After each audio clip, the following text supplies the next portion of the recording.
It's fair. Of course, we've got the odds coming up for you here. Gambit youngsters are heavily favored, as we have talked about, as we expected, as I'm sure you guys who are involved in the betting have also expected. Do be sure to check the banner down below. A good number of bonuses coming in for you guys as well, using that code Malta. 10 free spins, 100 bonus euros. Free money, boys. So get amongst it. Here we go, though, into the pistol. The hit coming in onto this B bomb site. All 5 players bursting out. Smokes and mollies to keep them at bay. Nafany, though, both chiming in, looking fantastic. Kai, however, will find 2, evens things back up. But this is where the changes to the doors comes through. Not able to capitalize on it just yet. The smoke coming down. And we will be into a fully fledged retake from the CT side. Kit on the Fanny. Double flashes on top. Shiro's gonna go on the second, just jumping out. Full blind on the T side. The Kyler with the headshot, and the Fanny will try, and they both get a shot. Bialy has to peek, and the Fanny will body him. He's a USP master with 4 kills. Gambit youngsters pull off the retake on B on pistol. I wouldn't even say thanks to those flashes. Thanks to the Fanny. Hey, they were his flashes as well. True. So there you go, mate. The in-game leader, absolutely slapping it. And he is looking pretty good, right? He is one of these, in the context of the team, one of the more fragging in-game leaders within this tier 2 scene. And looks very, very good very, very often while doing so. And off to a fantastic start. Hero of that round. 4 kills, of course, like you say, coming in. So absolutely fantastic stuff from him. We'll see, though, with this force by what AVEZ can get done. Not an awful lot to work with. As they kind of go halfway through. It's not a full send. But enough that they can keep some pressure on. Maybe even get another bomb plant and make the buy into the next round really, really strong. And I do like it. They have enough to make short work. The dribble smokes, I would imagine. Couple flashes over the top to keep the scout at bay.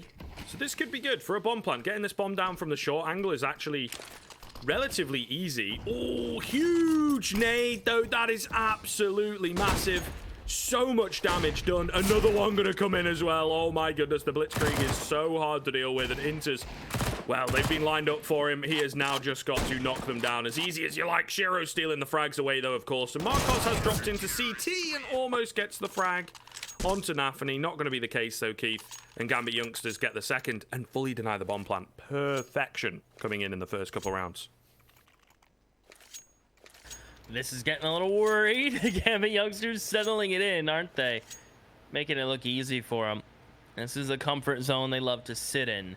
Not having to reinvest too much into this round. Keeping the scouts, the MP9s, aplenty for Gambit youngsters. And as we slightly touched on, whoever won between AVEZ and Vikings would have a tough go here against Gambit. And so far, it is true. Super NP9 swinging in. Kai gets them both. My man, my pick. But the Fanny's still here. I appreciate the attempt from Gambit. Something had to be done, and a risk was taken. But AVEZ will hold on. Not even losing really much health. That's pretty good.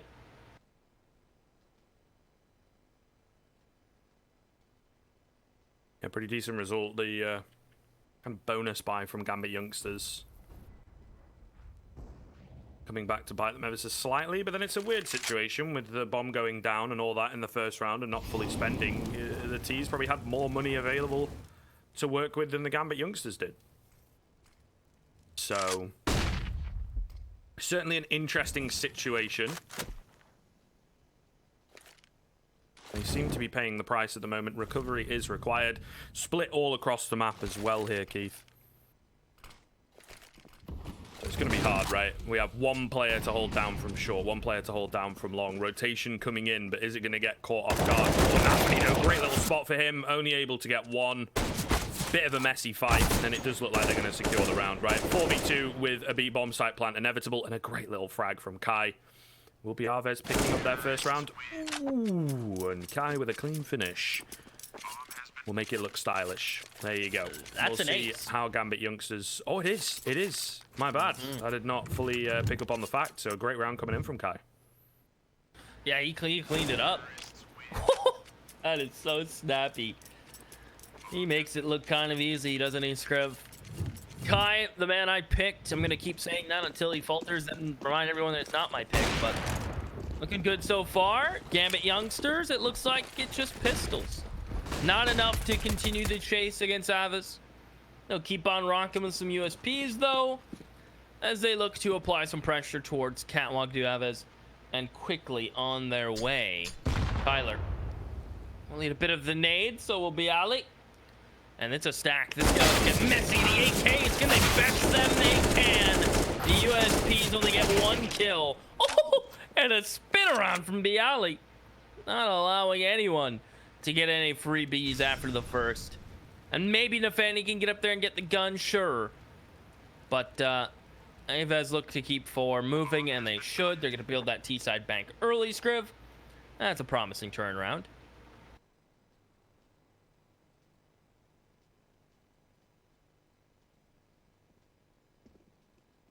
Nafani. Any final? Oh, head sticking out, but not able to convert. Yeah, AVEZ very early on, right? Getting the turnaround here and looking great while doing so.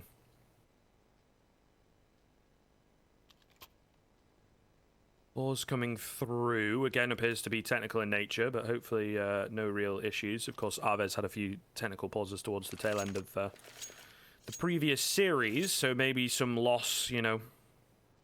Gotta go tell my brother to get off the internet. Yep. That one really rings true, dude. That one really rings true. Me and my brother have struggled for many years with our British countryside internet. And not even, you know, get off Netflix!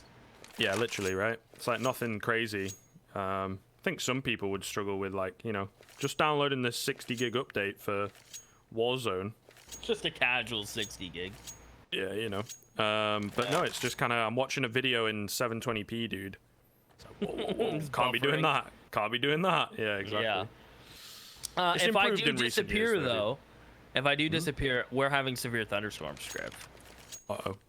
Yeah, so if I disappear, I'm not gone forever, but I'd be gone for a short period of time. Yeah. Because small towns, terrible power lines, which means terrible infrastructure. So, not good. That means I'd have to, like, sit and go on my phone and look at the score and read a book. Yeah, no, I hope the power doesn't go out. That's... No. A book? What is that? I haven't touched one of those since college.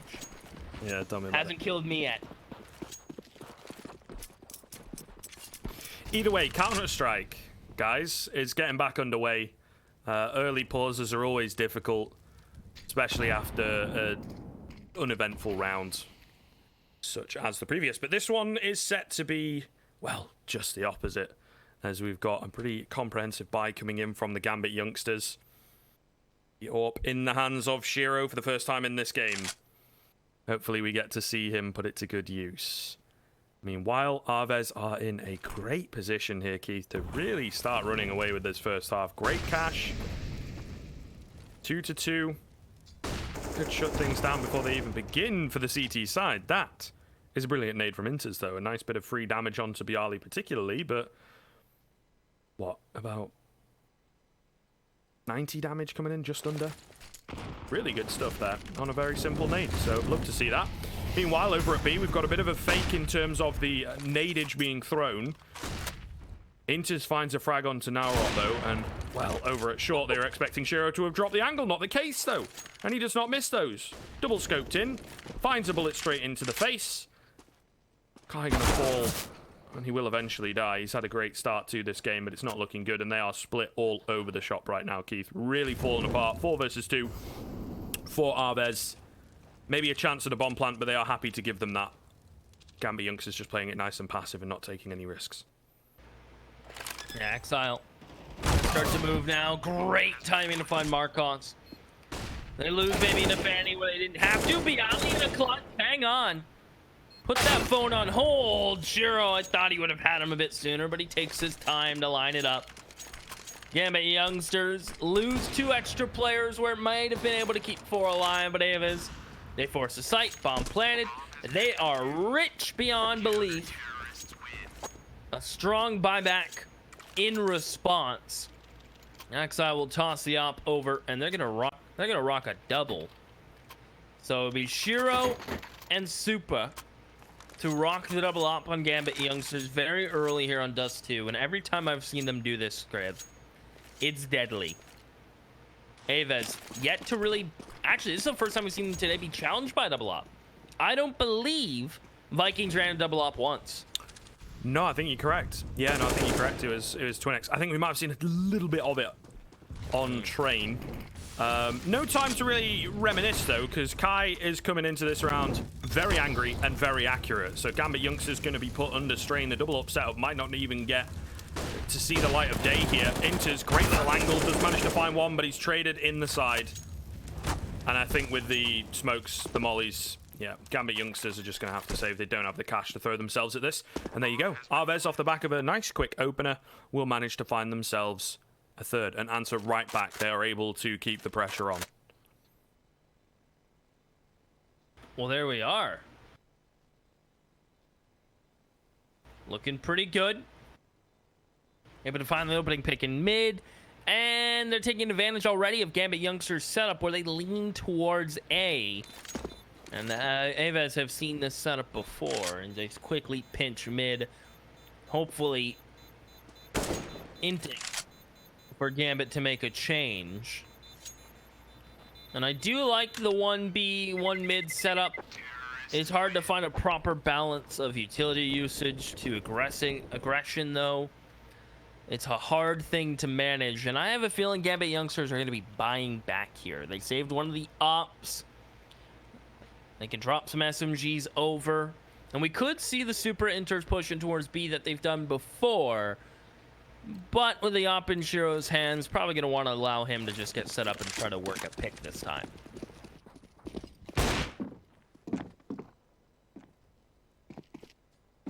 Hold this. Up fast short. Fast cat, I believe they call it on your side of the pond, and getting very aggressive early on. Meanwhile, at long, Axar going to throw his life away, and now they have to abandon the short players. It is a long hit coming through. Got to reposition. Got to come back from a man down. Not the best of plays. Axar, you know, on his own, I feel like needs to leave long, hold it from the site. But there you are.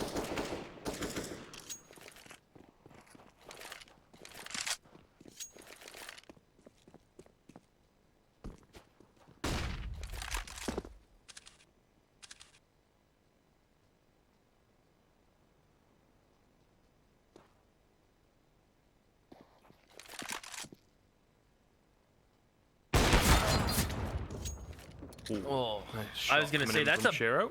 Big peak, isn't it? It's a big peak for, you know. Anyway, Supra over on the B-bomb site. He will get a bit of a hand from Nafany, taking out the straggler quickly up high. They're not expecting great return flash coming in from Nafany as well. Now Rotten with 2, but the trades as they stack on top of each other will come in. A little bit costly in the end, but it's a fourth for Gambit youngsters. And a beautiful play from Nafany, having a hell of a round there. You know, finding the straggler and a great flash over the top. Hellcase, what's up? Good to see you again. Thanks for the support. Use code MaltaV and MaltaV15 for some free refills, some free money. The best case site out there. Get on it, boys. Get on it.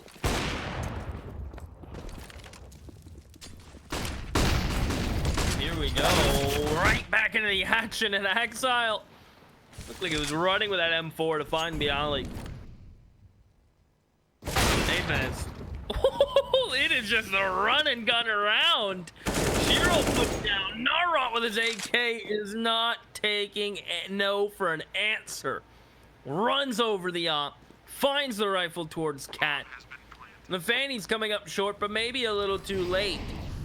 And as Axel attempts to hold down long, Kai will reposition, and he sprays the Deagle to full success. Gambit youngsters have to save, and this is turning into a bit of a bloodbath, Scriv. Just a wee bit.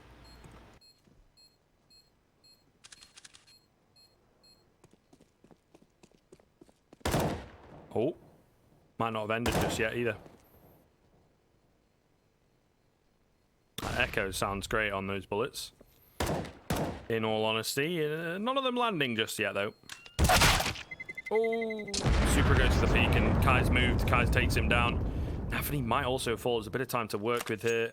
Not enough, though, apparently. So there you are. The 1M4 saved, Keith. Not really going to be enough for Gambit youngsters to work with. And AVEZ are hot on their heels, man. It is a slight bit of control, a slight lead that Gambit youngsters are able to hold on to or keep in their favor, but it's just not enough to really spiral things out of control here and get themselves that super, super strong CT side that they would have loved to start with.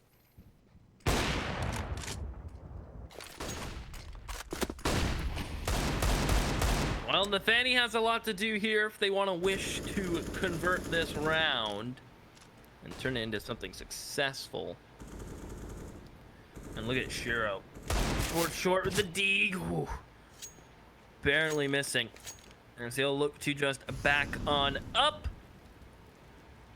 And it leaves AVEZ in a comfortable position, looking to fight towards long. Yali. Right at M4 with full control and confidence. And Nafany actually doubles in.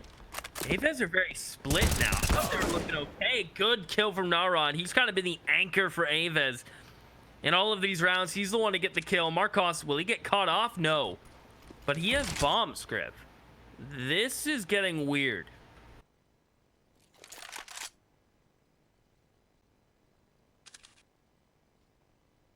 Oh, contact up. Oh, just missed the opportunity. Will he get another one at it? Dave coming in, massive damage. Axel somehow is able to get both with no armor. What has happened there? Marcos he's running. To do everything. He's got the bomb. He's got the bomb. He's out of there. He's out of there. He's going towards the B-bomb site. He's hopping away. All those hours. The spacebar prodigy. That's not ideal. Oh, that smoke's not great. He's panicking. He's going for the picks. He can't find them, and Gambit youngsters with minimal investment have picked up their 5th. Yeah, just the 1M4. And look at this from Axile. Kyler thought he was slick, but no. Marcos attempts to run. Fortunate that his utility usage wasn't as spot on. He knew he had to try to find a pick at door, and well, he tried. We can give him points for trying. And here we go. AKs and ops for both sides for the most part. M4s, of course, outside of the well-known AK for Gambit. Kai actually having to downgrade. A little lackluster on the AVEZ side when it comes to utility and armor. Marcos one tappable from the M4. Narot the same. Things could get a little weird here. Gambit youngsters right back to their 3A, 2B type of setup. This time they have interest in CT though. That's a little bit of a change, and full trust in Axel towards long at this point. I think he's deserved at least that.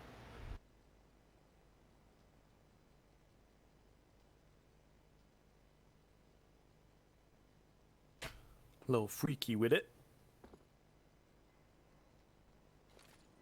A little quiet with it at the moment for AVEZ. Utility going to ring out, though.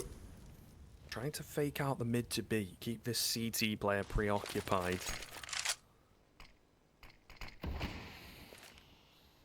One rail smoke. Second to follow up. Molotov coming out is certainly going to make life hard for them. But not really committing, not fully giving the game away, right? 2 smokes, that means, well, 2 players at least. But is there going to be any more than that? What's the game? What's the idea here? Great flashes coming in.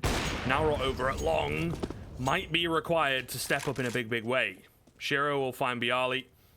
But again, that is it. Straight back to silence. The bomb goes down. Axile, patience is going to pay off as he is just waiting. Need to move a bit quicker here, maybe, because it is going to be somewhat difficult to make it into the site. But there you have it. Narot striking from long. Finds Axile. Shiro hidden in the pit. I'm not sure they're going to be expecting him to be in such a passive position down here. But they're winning fights in on the site itself. Oh, no. And Shiro is preoccupied.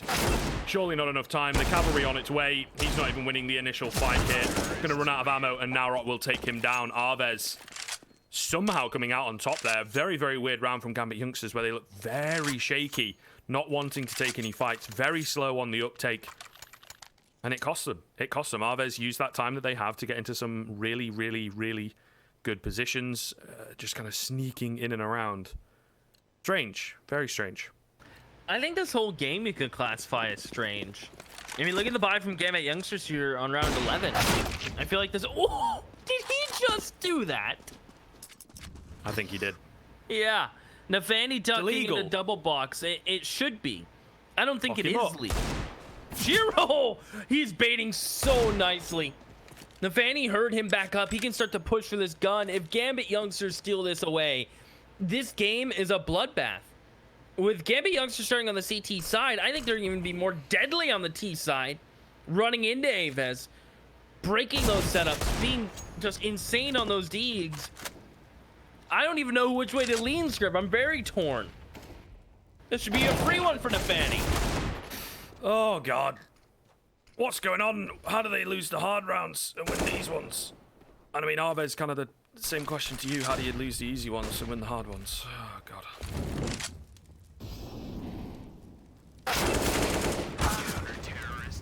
Yarley traded 1-for-1 in the end. Yeah, there's not many words. There is not many words at all. GAMBIT Youngsters coming out on top once again. Imagine if AVEZ hadn't let these kinds of rounds slip throughout this half. They would be having a hell of a ride. But GAMBIT Youngsters, that individual prowess that we talked about, really coming to a head in rounds like that, where they are able indeed to just steal things away. Because, you know, nutty shots to open up from a good couple players, actually. Yeah, absolute filth in places, but we'll see here whether it turns out. I still think AVEZ are putting up a pretty decent fight.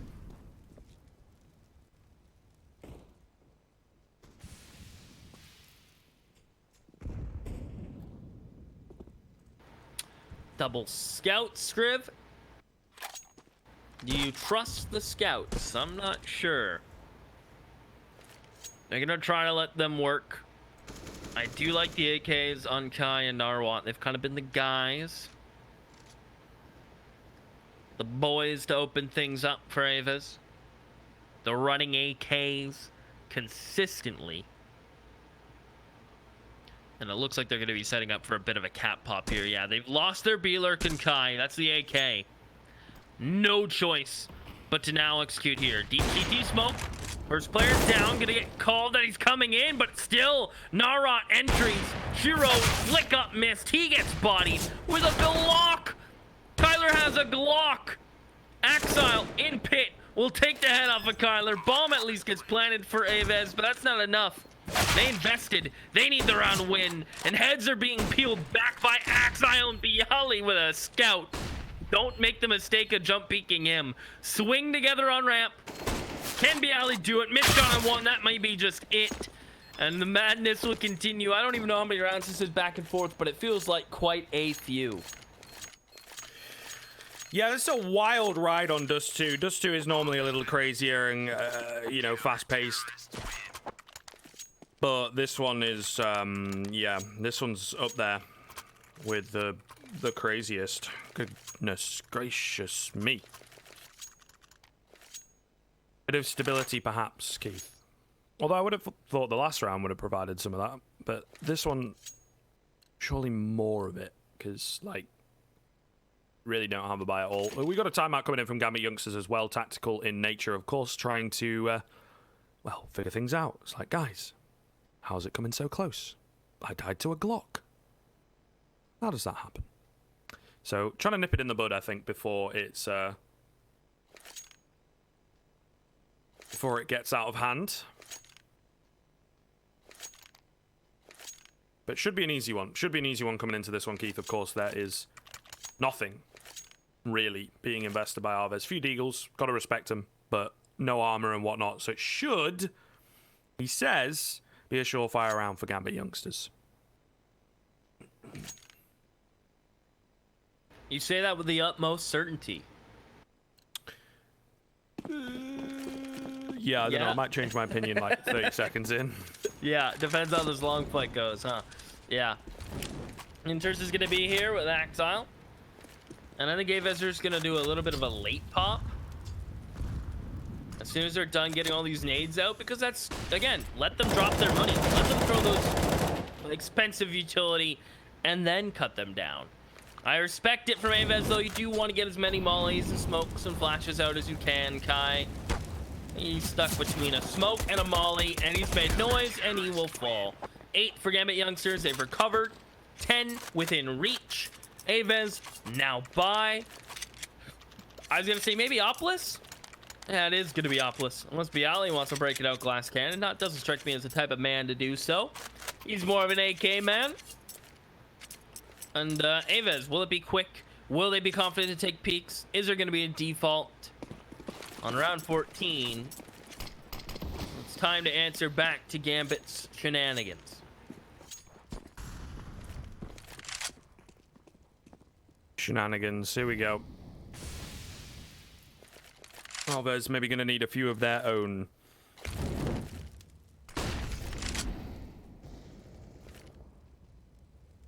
Once again, though, the slower start. GAMBIT youngsters not taking the early fights. Well-timed Molotov. Smoke douses it, though, of course. Despite being above it. Definitely how that works.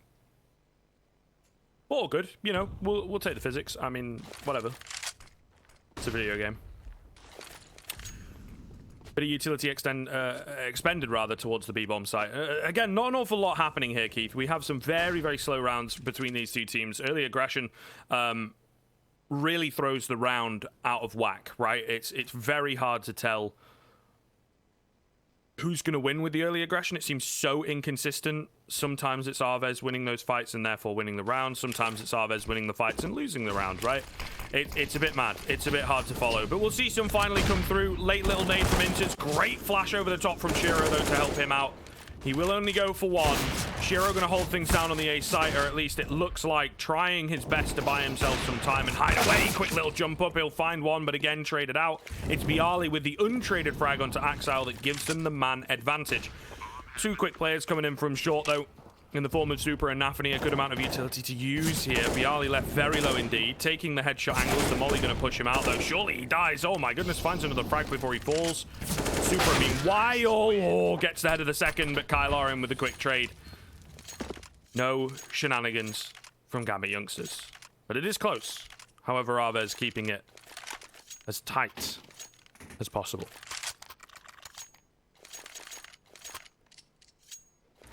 Wow. This game, Scriv. I don't even have words for it right now. I don't know who's winning. I'm unsure what the issues are for both teams. It's just constant fights and nonsense. But it all has a purpose, and it's all coming down to it, isn't it? Op in the hand of Marcos in round 15 of their T side. Same to be said about Shiro. Both teams lacking in that utility department of the final round. And so that means it's going to come down to the pick potential. Shiro, the timing on this fadeaway might be great. There's the molly from Kai. Shiro backed up already, so no ticks, no sound cues, nothing. He may even elect to return one of his own, and he will. Kai is going, though. Trying to get some good timing. Big kill from Inters, and they'll just fall off. Concede catwalk now, because they still have long. And look at Nafany. Yeah, that's bomb. That's info. That's another kill. This is the GAMBIT youngsters we know who love to play this aggressive, in-your-face CT style, playing for the picks, then fall back. Marcos will try to find some sort of response, but he too has the door slammed on his face.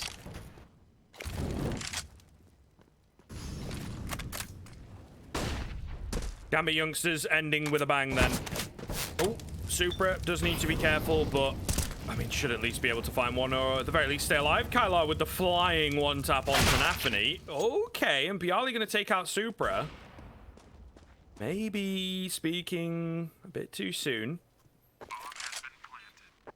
It is a bad habit of a lot of casters, I would suppose. Every round is doable. Bialy and Kylar looking to pick up the pieces here for AVEZ. Flank coming in from Axile in pretty good time, though. I'm not sure they're going to be expecting this. Hidden away from it. Oh my goodness, and the timing on all these peaks, right? They have no idea. Bialy going to go for it. Wins the fight. Oh goodness, Kylar with the headshot angle. It's Bialy, the hero of this round. They do it, Keith. 2v5 GAMBIT youngsters. What? That is not meant to happen. That is not supposed to happen. That's not how the B-bomb site works. Like, you know, you have an advantage and you take control. Like, that's usually how it goes. But a 2v5 with one of them being on like 20 HP, I don't know. I'm not sure. I don't know what's real anymore. I don't even know if you want me to have words for or not. I am losing my mind. Yeah, I am well on my way. 8-7, as close as we can be. Advantage for Gambit youngsters, and now they're on their T side, Scriv, which I would classify as even more chaotic than AVEZ's T side. You just wait and see. Things are gonna get weird. These guys love the long fights. Their B explodes are so deadly and hard to hold. What's the move from AVEZ? Well, so far it's 2 towards long on pistol. They trust Inters to hold this down while Bialy looks for the fight. They may even like to push it. Markov gonna lead the way. Inters gets one, and Bialy is like, you know what? Yeah, I don't really want to fight that. So he gets good timing, and here's the fadeaway, but they're coming cat. This is a free open A site. Yeah, retake needed. I think it can be kind of easy to retake this A bomb site with no utility. Inter's gonna get taken down in middle as well. So they have that pressure. They can move into short if they choose.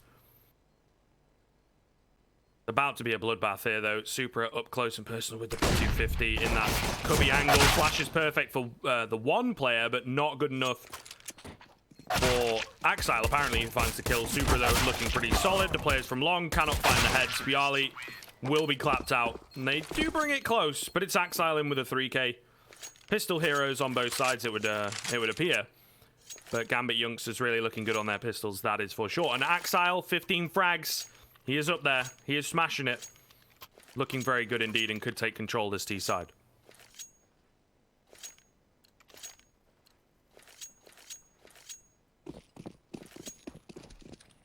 Not the man I chose.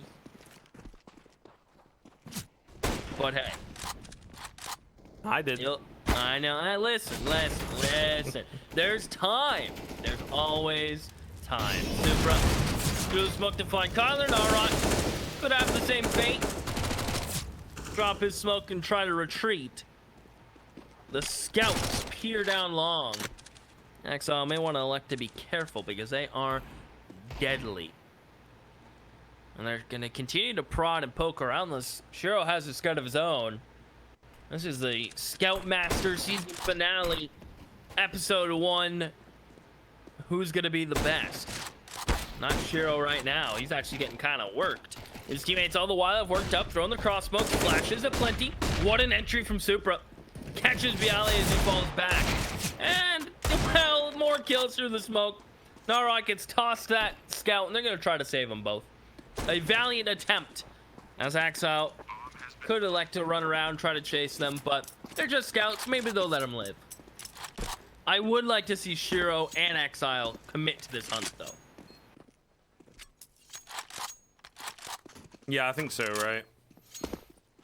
Just remove some of that pressure, but they are not wanting to give anything across, Keith. They are not listening to you. They're just going to play things safe. Who knows? Maybe one of these players with the scouts into the next round might just hit him with some heavy heads, some heavy frags. Time will tell whether they regret this kind of small decision or not. But a 10th round being picked up for Gambit youngsters once again in clean fashion, keeping things rolling, looking very, very good early on their T side. And in theory, they will have an easier time here, because it is still a weak buy. Despite the 2 scouts being in play, it is still a weak buy from AVEZ. So we'll see. Should be an 11th. And then first rifle round from AVEZ needs to be in the back pocket if they want to be taking Dust 2 here. We didn't expect an awful lot from them, but they kept it close very early on. They can keep that going towards the end. They could really give Gambit youngsters a good run for their money. Moving on to Vertigo. Time. Moment is on their side, just playing things patiently. Marco's taken some early peaks, but for the most part, it was a B stack, Keith. They've now started to rotate back towards A and playing this site aggressively instead. So very, very fluid and flexible kind of round coming in from AVEZ. Early tag. The damage onto Nafany as well. These scouts could indeed be deadly. Oh, no, that's a bit awkward. Supra taking the kill onto Marcos. Marcos in the way for Kai, but he is going to land a few more tags.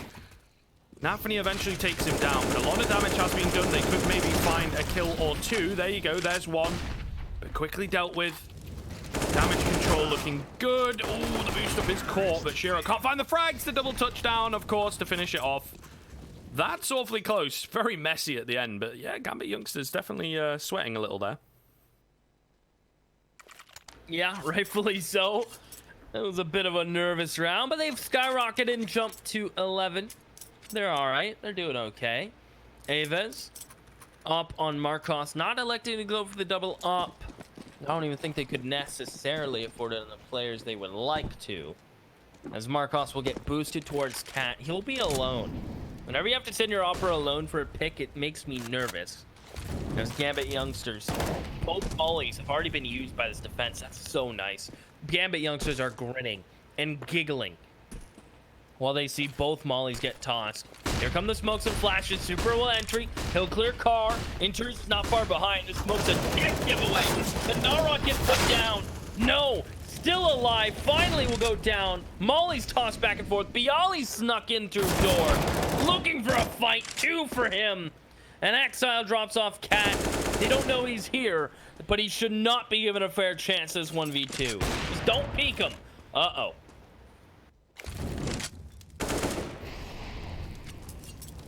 Being given the chance, the molly comes in. Oh, bouncing in as well. If he'd have found that headshot, maybe, but not going to happen for him. Marcos denies any chance. Will be the 8th for AVEZ. They manage indeed to get that first rifle round on the board. It's scrappy. Again, they are sweating. But it is that first step on the road to recovery here. 3 more rounds to go. 1 more to fully break this Gambit youngsters economy and give themselves a bit of a chance moving forwards. Looking good here. Aggression coming in. Marcos, patience pays off. Lands the flick easily onto Inters. Great stuff from him once again. This is what AVEZ need. Their AWPer needs to be the hero. He has not been having a great game, but he starts off the CT side relatively well. And if he can just, you know, new half, new me, could be incredibly difficult for Gambit youngsters to get the better of.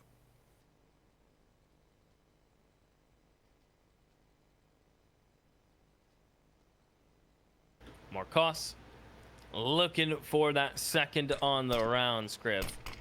And as these long smokes bounce, he now knows what he's in for. Kyler's gonna throw a front sight smoke, which in my opinion even helps Gambit youngsters that much more. The boost, Axile, taps away, will get one. That's a big kill. They needed one desperately. Nafani, Molly in the back pocket. Marcos is gonna have to back it on up or go through. They'll elect to back it on up. Bialy gets timing beyond belief. And Axile, you know he wants a fight. Kai gets caught. Narwat the same. And as soon as that molly dissipates from Marcos, his teammates are all gone. And it's 12 for Gambit youngsters. What peaks? Those are confidence. Axile, man. Having a great game here. 3K coming in from him. Really, really strong stuff. And again, to be expected. This guy is just been fragging out of his mind. Shiro always there as well, but it's a toss-up between which player is going to be the stronger. Maybe even per half, let alone per game. So really hitting their stride, the two of them, in the past kind of 2-3 months. For sure, and hopefully they can translate that once we, you know, get back to normality. They can translate that into some LAN events and some LAN results. But Nafani having a great showing here as well. 16 frags for the in-game leader, really looking good. AVEZ, meanwhile, their story not quite as coloured, not quite as happy, one might say. AWP is the only thing to write home about in this round. Kai will open up. Oh, goodness, that could have been a bit messy. Supra nearly caught off. Again, feel like they fully needed to commit. Bialy will drop him, however. And it's a 3v3 with very little map control for the T side. Very little information beyond that one guy that's around short. So they're really thrown for a loop. And the AWP is still in play. Bialy going to drop Axile. Oh, no. Narot looks away at the wrong time, though. He might just get backstabbed here. I think this should be an easy fraction for Inters. It is indeed. Keeping it even, but in a round like this, where, you know, beyond the AWP, there's no real weaponry for AVEZ, it shouldn't be kept even. It should be a pretty easy victory, unless Marcos was to pop off. But he's not even found a kill yet, Keith. He's not even seen anyone yet. So this is a really strange one. byali having a great round, playing the headshot angle, getting the information in, waiting for the second guy who's not going to come because it is from long. No utility here to work with. Might be able to creep him. Inters is watching it, but gets caught quick switching. Inters, why are we doing that? byali brings Shiro down to 5 HP. Oh my goodness, how has it come to this? He finds 4 kills with nothing but a deagle and a recovered AK. Oh my god. And it's like he gets an AK. Yeah, cool, dude, but it's like he's not got armor. He gets into a 1v1 fight, you lose that every day of the week. Maybe he finds a cheeky headshot on a headshot angle, but what has happened there? Inters with a huge mistake, costing Gambit youngsters a free round. Ugh. Yeah, that was... I feel like Gambit youngsters always do that at least once or twice a match, right? They take what should be a free round, and they just like, you know what? The other team probably deserves this. And they just give it to them. I feel like it's a common occurrence with Gambit youngsters. They could have blowout games if they just tightened up a little bit and stayed focused every round. But at times, they fall asleep at the wheel and forgot to have their morning coffee. So, Nafani, close up on E-Box. Get the smoke out. Make sure you jump after blooms through the box. Nafani down to 15. That shouldn't even be fair. As Gambit youngsters look to do a bit of a long hit and allow Supra to get some control towards Catwalk. Kyler, and a one and done if they swing him together, but there's the one. There is no done part yet. And Gambit youngsters, they can't pressure this. They have no control of towards long corner. Axile's tucked in. All the while Shiro posted. Can't even hit a shot on a swinging rifle. He just gets running dinked. But there's Supra. Big one on byali. Now they can focus Kyler, so we think. Oh, great spot for him, though, that they're just not expecting, and he's able to find another frag. Narok creeping in. Easy one onto Supra. Anthony will manage to drop one, but he's traded back quickly. It is not happening here for Gambit youngsters. And they might just have let it slip. If they let Dust 2 fall, oh my goodness, it's already a little too close for comfort here. Kai gonna get a fantastic frag there off the back of his own flashbang, but yeah, it's already way too close to comfort, Keith. I don't know, man. This is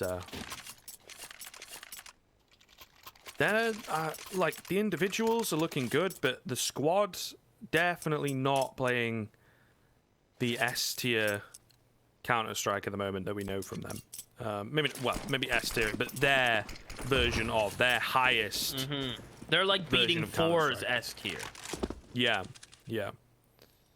So, I don't know, man. It's not looking good at all. And now onto the Glocks. AVEZ have got a real good chance to close the gap and maybe even keep them, you know, down and dirty and find themselves a lead. Yeah, I feel like there's a little internal baiting, like not intentionally, but it just happens with how their Gambit are spacing right now. So hopefully that changes. Because there's no way Kyler doesn't get traded out there. It just shouldn't happen. Marcos gets dinked. He should get run over, but they're not going to face him anymore. Plant's going to come in even through the molly. That should just force it for the money, for the boys. The Fanny backs on up. Super will go down to that. And even if they don't get a single kill, that's fine. They've secured the plant, secures an op, I believe, if my math is correct. Because I think they're getting 4 round loss bonus, or at least 3. Again, I'm pulling from the top of my head. But, yeah, should be enough. They're looking good money-wise. Keep one round advantage. Double up from AVEZ.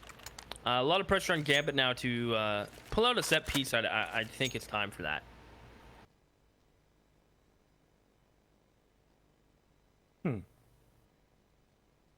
The odds have not moved much. No. Very interesting. Loot bet believing Gambit to take it over the line. So there you go. Okay.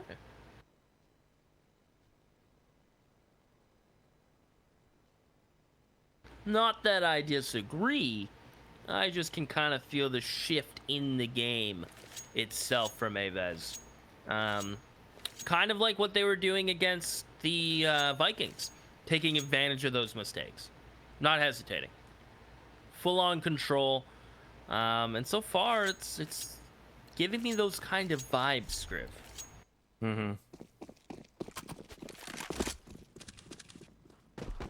Definitely looking good. I mean, AVEZ, yeah, certainly impressing, hot on the heels constantly throughout this game, and now possibly a chance if they can pick up this rifle round to be the ones in the lead.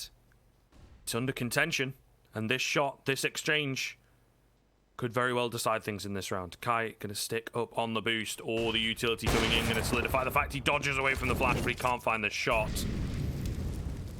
Molly comes in to keep them at bay. Now Gambit youngsters will manage to survive. Marcos on the other AWP, of course, gonna lead the way, runs through the fire, smoke goes down, no trade comes in, so he will find the opener for AVEZ. A great early exchange going the way of the CT side. Oh, just beautiful. Man advantage. Marcos is dialed in. Shiro has to win it, and he finally will. Kai will fall. That's a secondary op and long control for Gambit. That means Kyler is in some trouble, and he knows it. Cut. Molly in hand. Bialy has to get one and live. I'd say more importantly, living as Marcos. There's a gap in the smoke, and he gets them both. Bombs drop. 3 for Marcos. That shouldn't even happen.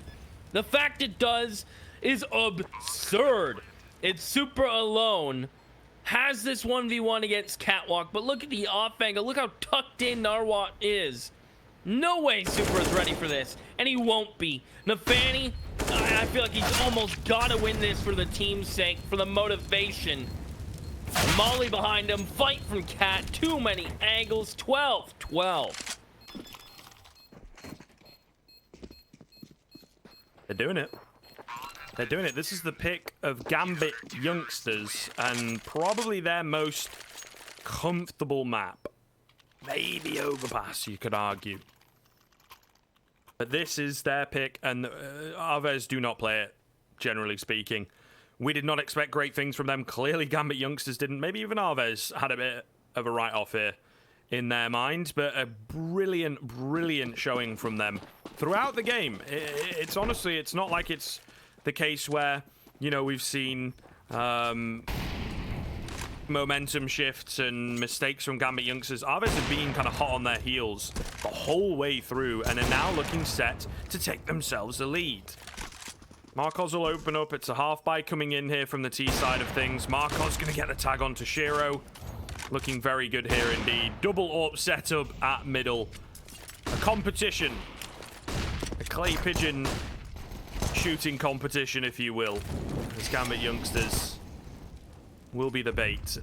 They're going to move away, though. They're not fancying their chances over at middle, as I think they have indeed become savvy to the fact that there's 2 AWPs there. Let's maybe work it somewhere else on the map.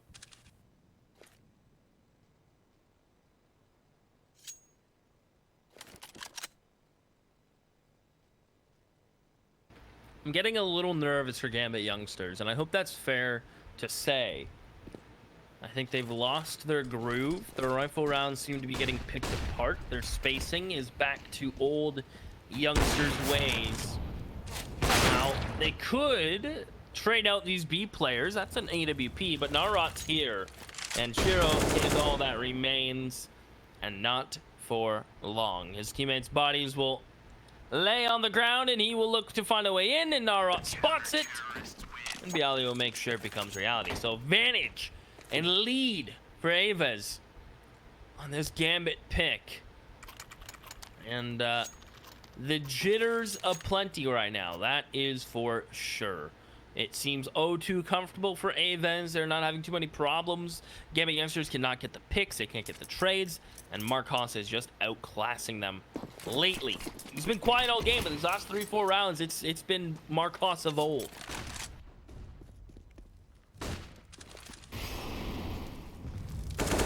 Kai, gonna get clapped out by Nafany. He kind of looked down, but the flames, I think, making it awkward. Whereas Nafany, he knew exactly what he wanted to go for, whether the flames were there or not. Gambit youngsters trying to come back with a vengeance here. An early opening coming in. It will be a mid to B split by the looks of things. Great utility usage here. Bialy just gonna swing in though. Gets all 3. Oh my god!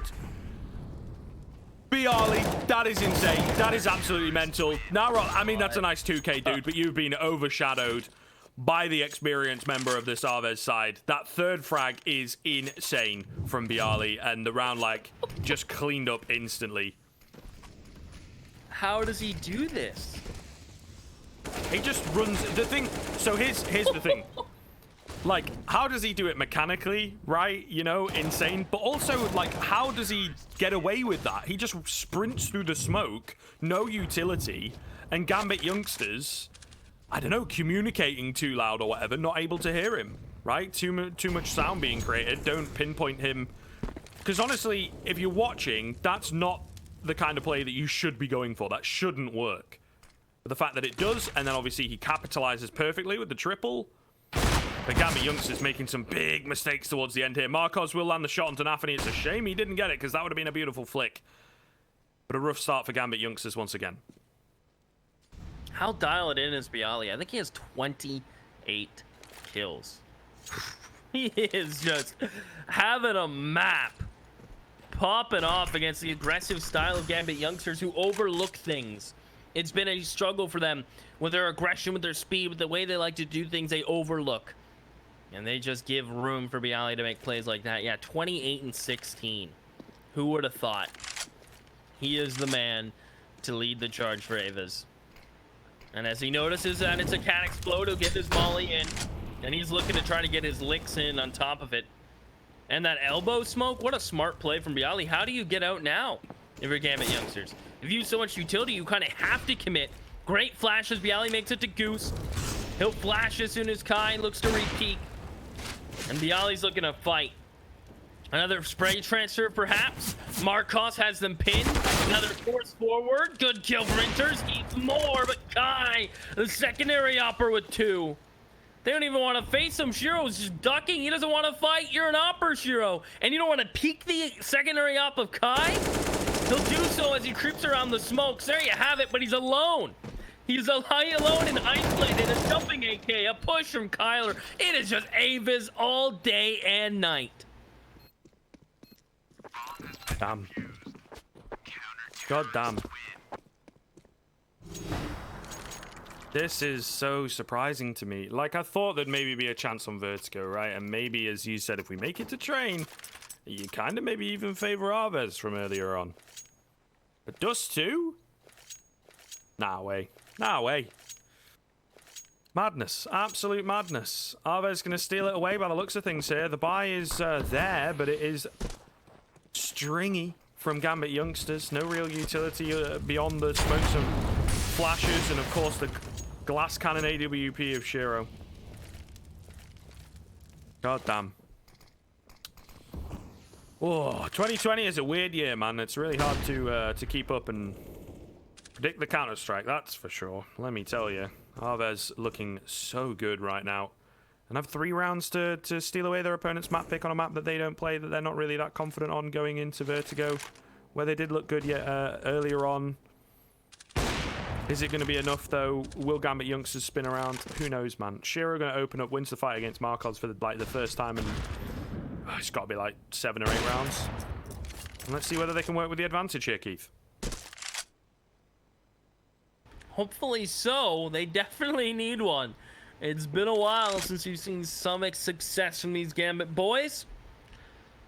Discussing who's going to throw what smoke. Fanny will do the jump one. That will land top box. Super the normal one. Kyler with the molly to shut this down completely, and he has room to hide.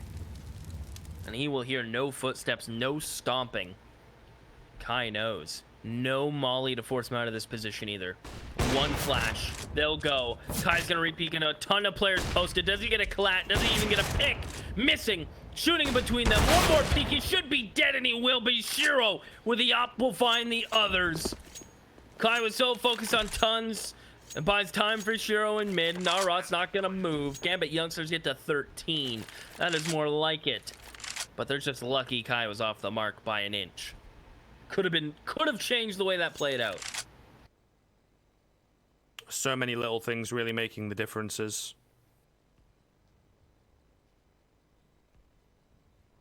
But we'll see here, man. We'll see, right? There's still 2 more rounds. Plenty of cash for AVEZ, I think, to probably buy up for the rest of regulation, actually. And yeah, GAMBIT youngsters the best they can hope for is overtime. So still very, very shocking here, but definitely could pull it back. Time will tell. A nice clean one coming in lets them breathe a small sigh of relief, a little less tense, but still all to play for. As AVEZ will buy back up. Just the one AWB coming into this round, so dipping away from that double up setup that has indeed been pretty successful for them on the CT side of things. And maybe that is to just about save the cash and facilitate a buy into the next round if they do lose. So playing kind of safe here. Early pushing coming in from Marcos though. Oh no, he's going to miss the mark. He goes for the double scope and Shiro takes him down. That is a massive opener for GAMBIT youngsters.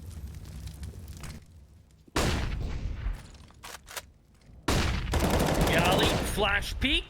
Sneaky beaky gets the one and will back on out in towards CT. One molly will miss. I think both mollies will miss. Bialy. A dink up on Shiro, just can't secure the kills. And look at Kyler. He knows there's a player long. Flash attack. What a flash. But it is just GAMBIT youngsters now all of a sudden turning it on and getting those kills, getting the refrags. Yeah, good utility usage from AVEZ. But just GAMBIT youngsters keeping it simple lately. Good utility usage from them. Able to trade out. Op positioned well from Shiro, who's kind of been the man winning these rounds, if I'm being honest. 3 in the last and 3 here. It seems like the Shiro show. And as he loses his op, his teammate could be in danger, and Kyler not allowing them to get the op out. That's kind of a big deal. Ends up being a little costly. Xyle will retrieve one from short, so nice info, nice little read from him coming in. Not only is his aim true, but his brain is pretty big. Will it be enough to take them over the line, though? Bialy on 29 kills, baby. Can he get his 30 bomb here into the final round of regulation? This still is surprising. I mean, if it goes to overtime as well, you know, GAMBIT youngsters seem to be down and out and mentally checked out of this one. Shiro looking for an opener, gonna get aggressive. Molly comes in, he's blind as well. And although he takes minimal damage from the fire, he will not find the frag.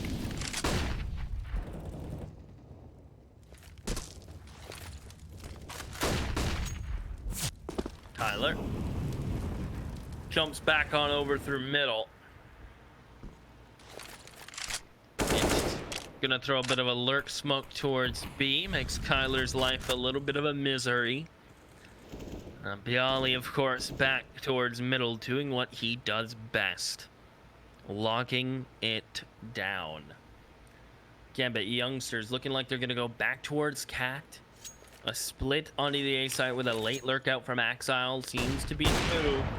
A great flash gets Marcos off the angle. That nade not going to be good. They're nowhere near. A well-timed molly.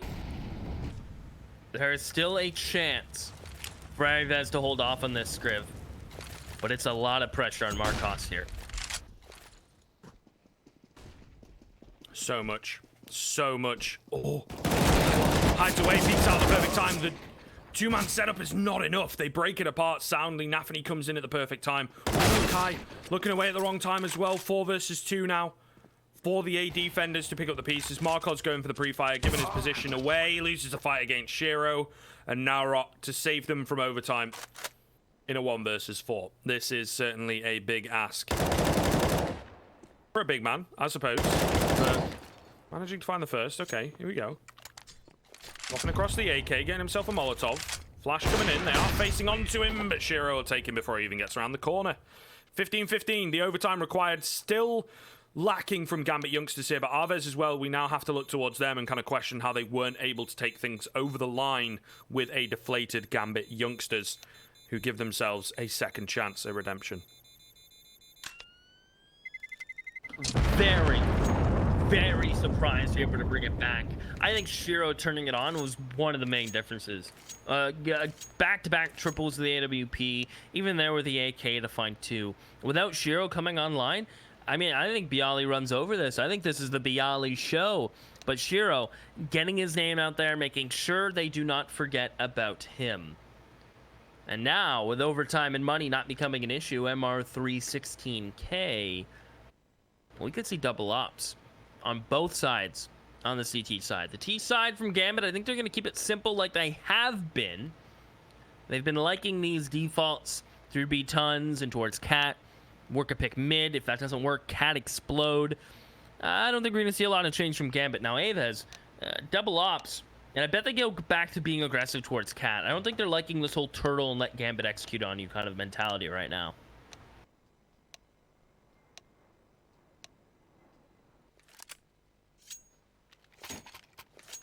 Yeah, time will tell here. It really does kind of shift the balance, so to speak. Got those loot bet odds up for you again. They're still favouring the Gambit youngsters, but slightly less. Slightly less. Not by much, but by a little. Of course, the banner down below.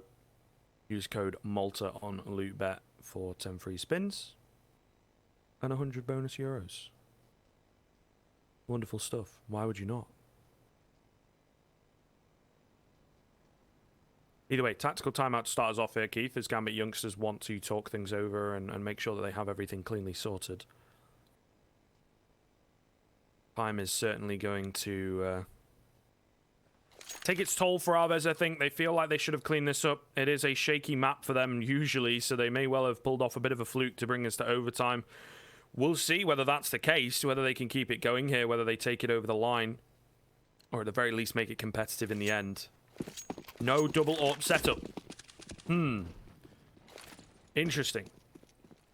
I would have loved to see it again, but Kai, I suppose, not fancying it. Fair enough. Looking towards long, our Gambit, Nafani. Up catwalk he will go. And the fights at long will go Gambit's way. Any one-for-one trade in that situation is ideal. Marcos gets caught. He has been the man for AVEZ. With him being gone, Bialy is the next one up to bat. That nade is primed and ready. Elects not to toss it. In fact, he throws it behind the player he's dinked. Baiting the shots, waiting out the utility. Now Gambit youngsters can just walk across like it's a sunny day, not a worry to be had. I'm worried for AVEZ here, Scriv. This retake is a lot to get done. Yeah, even with the money, right? Got Kai, the man behind enemy lines. Now as well, going to clear out short, nice and speedy like. Looking good here as they start to move in. Great flash over the top, but Inters is not able to capitalize. Kai going to fall, and Shiro, of course, on the AWP.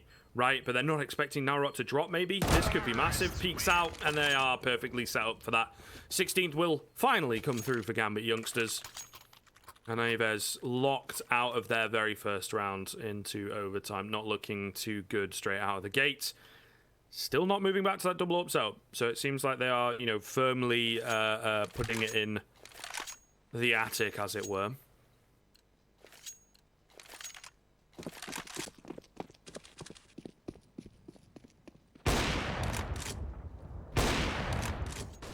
Ouch. Yeah, that one's gonna hurt. Marcos looking, hoping, wanting to peek off Cat, but knows the timing in the lower B is just perhaps a little too much for him. And look who's close door. It's the man. It's Bialy. They're not gonna molly him. They're gonna flash and just cross to E-box. Keep an eye on Bialy.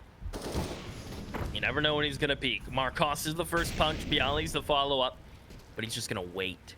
No reason to move. Can he win the first fight? Oh, that flick from the fanny makes me sick. Actually, I don't know how to feel about it. Sick is just a first natural response. Now I'm actually kind of confused. That was disgusting. And as Kai comes through lower tunnels, he should have eyes on a couple. One. Does he get more? Yes, he gets two. The battle continues. It's non-stop, Scriv.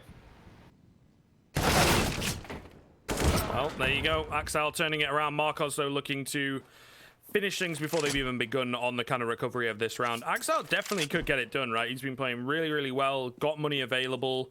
They are kind of low. I feel like he might as well just go for it, you know? Creeping in. Doesn't have a lot of time to work with, and the bomb nowhere near him at all, and it looks like, kind of from his body language here, he's not really fancying his chances. There you go. Takes down Narok with a wallbang. Molly coming in. I just don't think he's going to have enough time now. Yeah, he's got to move through that. It does so much damage, and still just not enough time. There's 10 seconds. They both need to be stacked on top here. Yeah, I don't know, man. Should have just committed to this, I think. To be honest, I don't see why you'd play it slow and passive and whatnot into a round in overtime. Just go for it, mate. Just go for it. And he ends up kind of just wasting time at the end of the day. Which also, again, no harm, no foul. But I honestly think he had a genuine chance there with the HPs. Clearly he doesn't know that, but still. He will upon review. Here we go. Still the single op for AVEZ, not electing to break out the second on Kai, who, by the way, I thought was really good on that secondary op. Surprised we're not seeing it here with money not being an issue. And GAMBIT really starting to work. Get up towards catwalk they will. Not bothered by the default at all. Our AVEZ standing pretty much exactly where they started this round. A good molly. Gonna send Kyler a little bit of back. He wants to hang on to this catwalk pressure. It's kind of in the Axile and Kyler fight towards long non-stop. And it seems like GAMBIT Youngster is gonna go back to the bread and butter. The bread is the catwalk, the butter is the execute. Can Marcos shut them down like he has before, Scriv? Well, that is what they would indeed be hoping. Nade doesn't quite land. As the smokes have come in, but the attack not so much. There we go, dropping into CT. Nafany, though, caught checking the wrong angle. Bialy will take him down. Still the AWP in play, of course, and he is not being flashed off. They have missed their window of opportunity. Marcos going to get one. Smoke will make life awkward for him, but he's still looking to take the fight. My goodness, GAMBIT Youngsters are dropping like flies. Marcos does get tagged, but Shiro has 3 to find it. Short gets the first, gets the second, but he's not ready for the next. Surely not going to get backstabbed here. Bit of a shame, because it's a nice play on the Deagle. Oh, Bialy. He was thinking about it, but it's overtime, mate. You can't be taking those kind of risks. We'll take him down, and AVEZ coming out on top of the first half here of our first bout of overtime. Impressed. I think that CT side from AVEZ was the best I've seen them play in a while. Really shutting down GAMBIT Youngsters. Although they did let it slip, and Shiro was kind of the man to pick up the pieces for GAMBIT Youngsters in regulation. In overtime again, it seems like there's more pieces on AVEZ clicking than there are over on GAMBIT Youngsters. I hope this pause in the action gives everyone a moment to take a breath and hit that reset button. AVEZ, I wonder what their T side is going to be looking like. Keep in mind, if memory serves, they got what, 7 rounds on their last time when they were on T side. That's just off the top of my head, so if I'm wrong, please forgive me. But no double op from GAMBIT Youngsters, just the single one. Super not wanting to break it out, which honestly, he seems to be in a slump. Surprised he doesn't want to break that out. But sticking with the M4. Obviously one up on AVEZ, the attack side, not wanting to push their luck. And they know how GAMBIT play this. 3A typically is what they do on break. And it seems like AVEZ, I thought they might gonna do a quick B, but no. Just the default script.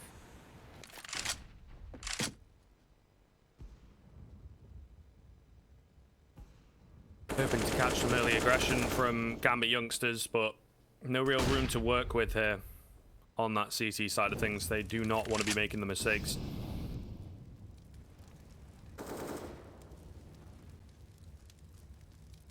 Early fire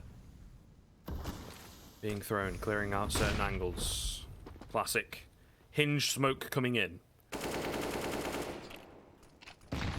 Ooh, nice little nade once again. We saw it before from Inters, and he pulls it out of his back pocket to deal 50 damage to Kai. Certainly could make a difference. Aggressive angle for Shiro. Would love to see a flash here, boys. Don't go walking around the corner slowly. It's not the best of flashes, but it does make him shake for just a sec. They're going to catch him off as well. Beautiful stuff. The 18th looking pretty damn doable here, as Markov's going to take down Inters. It will be the B defenders to pick up the pieces in a 5 versus 2. They very quickly bring it into a 4 versus 2, but all the same, Super and Nafany with it all to do for Gambit youngsters. And it's not looking too good. Moving into the A-bomb site, Supra will fall. Marcos does not miss. And now we're ready for the flanking Nafany. AVEZ 2 rounds to play with here to take it over the line, and it is looking very, very good, Keith. I would honestly say that Gambit youngsters are just not playing up to level, up to scratch that we expect from them. Axile has massively dropped off as well. He's been on 28 frags for a while. Very surprised. I thought they were looking good early, but they've just ran out of gas. It seems like AVEZ are warm, heated up, and just look how outsmart, like they're just outsmarting them. Their mid-rounding's better. Kai has snuck through. They have no clue he's here. He has gotten the freest kill. And as the molly comes into pit, Kai can keep fighting. That is not even cool. That is hot. How do AVEZ pull that one out? Super and the Fanny getting cut down, and that may just be that, and it is. AVEZ, the underdog in my opinion, have stepped up to be top dog. They have looked phenomenal. Although it took some rounds from Shiro to push us to overtime, it does not matter. Overtime is gone just like that. And AVEZ, they have robbed Dust 2 from Gambit youngsters. And now we're moving to a map where AVEZ have been comfortable on today. Yes, they lost, but they got to be feeling so good moving over to Vertigo here, Scriv. This could be a 2-0 the other way. Maybe, right? That would be a huge, huge upset coming into things here. Gambit youngsters, though, just clearly not playing to their top level, unfortunately. It's really really been difficult, really kind of throwing things out of I don't know, it's just wild. It is absolutely just wild to watch. Some big names, some big frags. Bialy, oh my goodness, who would have expected? 34 kills coming in from him. Sure, there's an overtime in there, but certainly looking really, really good. And then Axile, yeah, great, 28 kills, but in overtime I don't think he picked up a single frag, Keith. He really dropped off a cliff, I think it is safe to say. Yeah, I agree completely. I really hope the Gambit youngsters guys could kind of hit that reset button and go into Vertigo with new heights in mind, because that was just brutal to watch. I hope their defaulting and mid-rounding is a bit cleaner, because AVEZ, they're one step ahead. And we're going to go one floor up. We're going to go all the way to the top. We're going to take a quick break, and when we come back, it'll be Vertigo between Gambit youngsters and AVEZ. One's going home, or a third map. What will it be?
Welcome back, ladies and gentlemen, to Malta Vibes. It's good vibes all around us. It's the last best of 3 of the day in map number 2. AVEZ have robbed GAMBIT youngsters of Dust 2, in my opinion. And as we jump into Vertigo, my uncertainty and uneasiness looking down at my feet has made me a little nervous, Scriv, because I don't know if I have full confidence in GAMBIT youngsters anymore. On this map, let alone after what we saw in Dust 2, they fell apart hard. Faster than a Lego pushed down the stairs. 100%. Or 100%. multiple Legos, I guess. Yeah, yeah. Five of them, maybe. Yeah, maybe. Would be a good number for that analogy. But yeah, I mean, Gambit youngsters, it's been a rough day. It's been a rough day, honestly, and I think it's coming to an ugly head. The Polish CS, too much for them across the course of the day. Of course, losing to Illuminar early on 2-0 to end up here. They won their opening best of 1 against the YNG Vikings, but since then, the best of 3s have just been an absolute mess. I think it's safe to say. Sure, it comes to overtime, you could say, is maybe a caveat on that previous map, but like it's a solid map for them, and it is really not a good map that they even approach very much on the AVEZ side of things. So really, really surprising stuff that we've ended up here with AVEZ taking that first map. And sure, they themselves had a bit of a tough time on this one earlier on, but they look pretty good. They brought it close. So I think we're about ready to get into the game, though. Everybody seems to be prepared on the server. Gambit youngsters will hope to bring things back here. It is going to be so tough, right? To bounce back mentally from the way things went down there on the end of Dust 2. I just do not envy them at all. Yeah, I'm hopeful. I think AVEZ are comfortable on this map, maybe more so than Gambit youngsters. Only time will tell. And I think Knife has completed, or this is Knife. Yes. This is Knife. Yeah. Perfect. Again, I still stand by my current statement last time we watched Vertigo, especially with AVEZ, that it is a 60-40 T-sided map. I think it's very much so still T-sided. AVEZ, I'm not sure where they'd want to start. Gambit probably wants to start on that favorable side, but I'm unsure. A lot of uncertainty goes into this one, which is weird considering Gambit youngsters, whenever we've had the pleasure of watching them, they're either flat like we've seen on Dust 2, or they're fiery, right? Confidence, overflowing. One saving grace is how well Shiro was playing, right? He is still that consistent force with that AWP, so you never know if Shiro's hitting some shots, how rounds can go. So I guess there's always that factor.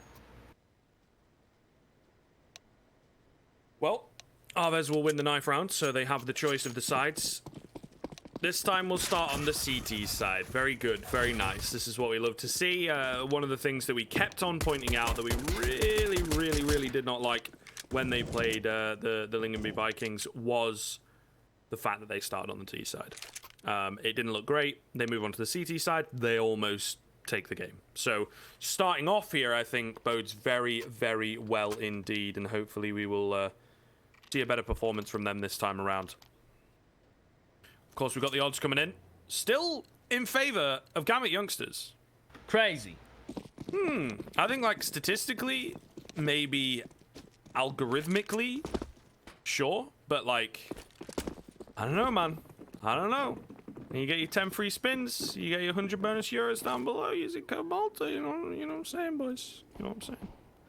Anyway, we're into the pistol here. No kit picked up for AVEZ, but a number of nades to work with. This could be absolute pandemonium in on this A-bomb site, right?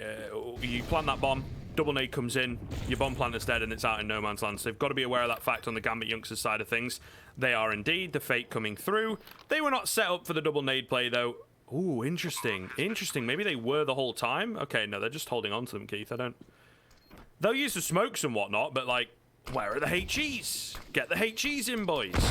See how things break down here as we're getting a nice little view over the top. There you go. The double nade coming in does get a kill onto Axile. Rather than... We'll touch on it because the action's still going on here. Someone getting on the bomb. The 10-second hold going to be required. The frag's going all over the place. Nafany's found a knife kill in the smoke. Integers found 2 on the Glock. Trying to get the reload off. Can't quite find it. From behind, Nafany spins around. He gets shot in the back. Somehow it only comes down to Kai. And I think he just about has time to get the defuse. I think so. Ooh, it's going to be close. It is going to be awfully close. Yeah, oh, okay. my God. Just about over the line there. But, yeah, I think we're both touching on the fact here. What we've seen a lot of is CT sides go for the heavy nades to go for the A retake, right? Cool. It started off with T side will plant the bomb, nades come in, T side planter dies. Very, very quickly, T side started to figure out, okay, so we go for a fake here, nades come in, then we'll plant. AVEZ, you know, now doing the think on the think on the think, right?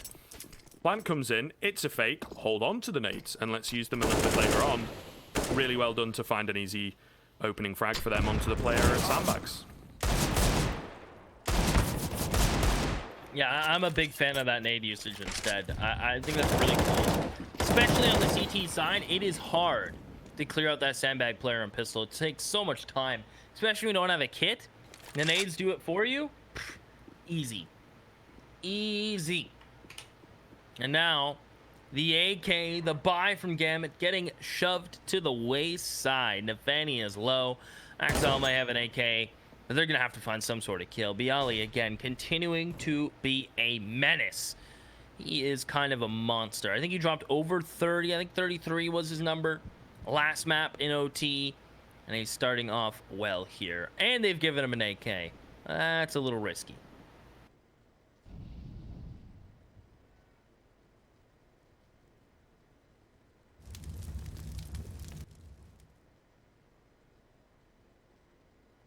Supra creeping in. Try and get the catch on the rotations. Marcos, good for one. Traded out pretty quickly. Supra, though, is here indeed to catch. Oh, no, or is he? Okay, he will get the kill. Certainly very messy. The A-bomb site now kind of reveals itself, excuse me, as being a little bit open. Now Rot looking good here in... Once again, another cut-off position. It's a wild round from GAMBIT youngsters. Okay, but Supra's looking so crisp. They don't have time. They don't have time, Keith. They can't get the bomb across fast enough, unfortunately. So it will indeed be another round going the way of AVEZ. They'll save these rifles across and in decent enough positions with the kill bonuses that they've got to get themselves some nades and whatnot, but it's just not looking good at all early on here for GAMBIT youngsters. Written off in the first couple rounds. Whew. Looking good for AVEZ. GAMBIT youngsters break out the weaponry once again. They are giving chase. They know AVEZ are so close to being busted and being broke. That is so true. And look at this move from Supra. Yeah. Goodbye, Bialy. What a cheeky little angle that is to be found by Supra. And Nafani trying to hunt them down with a deagle. Cannot connect exactly like he wanted to. Narod is tagged, however. And look at this flank push coming in from the MP9 and Kyler. I wonder if they're going to leave one there. Do GAMBIT go back and face this?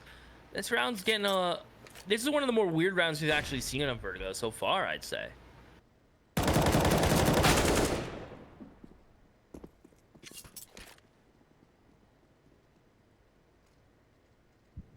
One for one's coming in. Narot looking good here. Down the ramp. Oh, yep, but as the cam path shows us, they have just prepped up. He's going to drop the bomb, though, behind enemy lines. Needs some help now. The issue is Kai, yeah, kind of feeling the site is compromised, but not knowing by how much. Will go down. Narot's low. So surely the bomb at the very least going to be recoverable, and the round looking like it might fall along with it. Oh, it's good timing, but Axile's able to get the reaction fast enough. Marcos now speeding things up. Again, could drop the bomb here. Oh, no, doesn't check his corners. And Axile will get an easy one. GAMBIT youngsters, they've been knocking on that door for the past 2 rounds. They will eventually get an answer, and they get a round of their own, and they also break this CT side economy. So fantastic result there with their first round victory.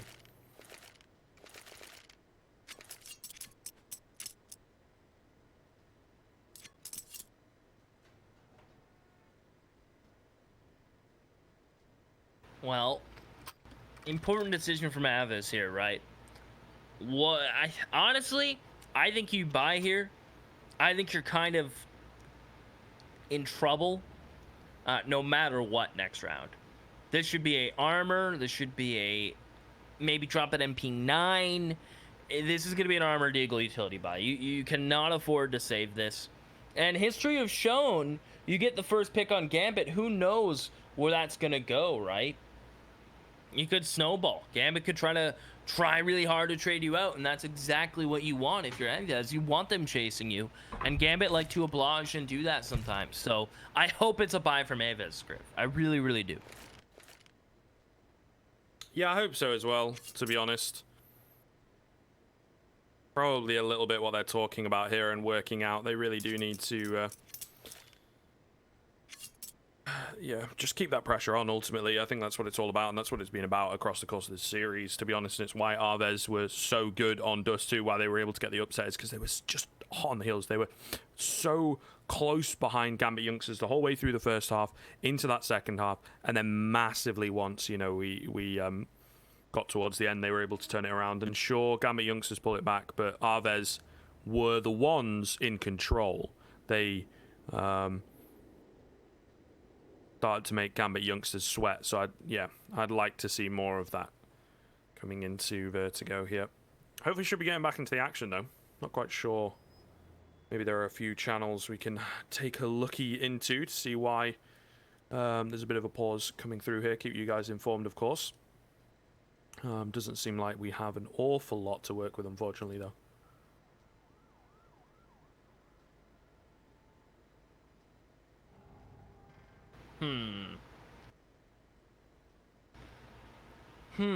Is exactly how I feel. Are you surprised by the CT pick from AVEZ, Scriv? Does it surprise you? Is it a comfort thing? Do you think it's something they did because that's how they won out? They almost won out the last one, maybe. I think so. Yeah, I think they just didn't really have the best of showings, and CT sides are just a bit easier to start on. Even on Dust 2, really, like, it just removes a bit of the pressure, you know? They were on that constant uphill battle against the Vikings, so just makes life a little bit easier for them, I think, when they were able to get off to that strong start on the CT side. Hopefully it keeps on going. Apparently we've got some players with loss, so trying to wait for that to subside here. But that's the reasoning behind the pause.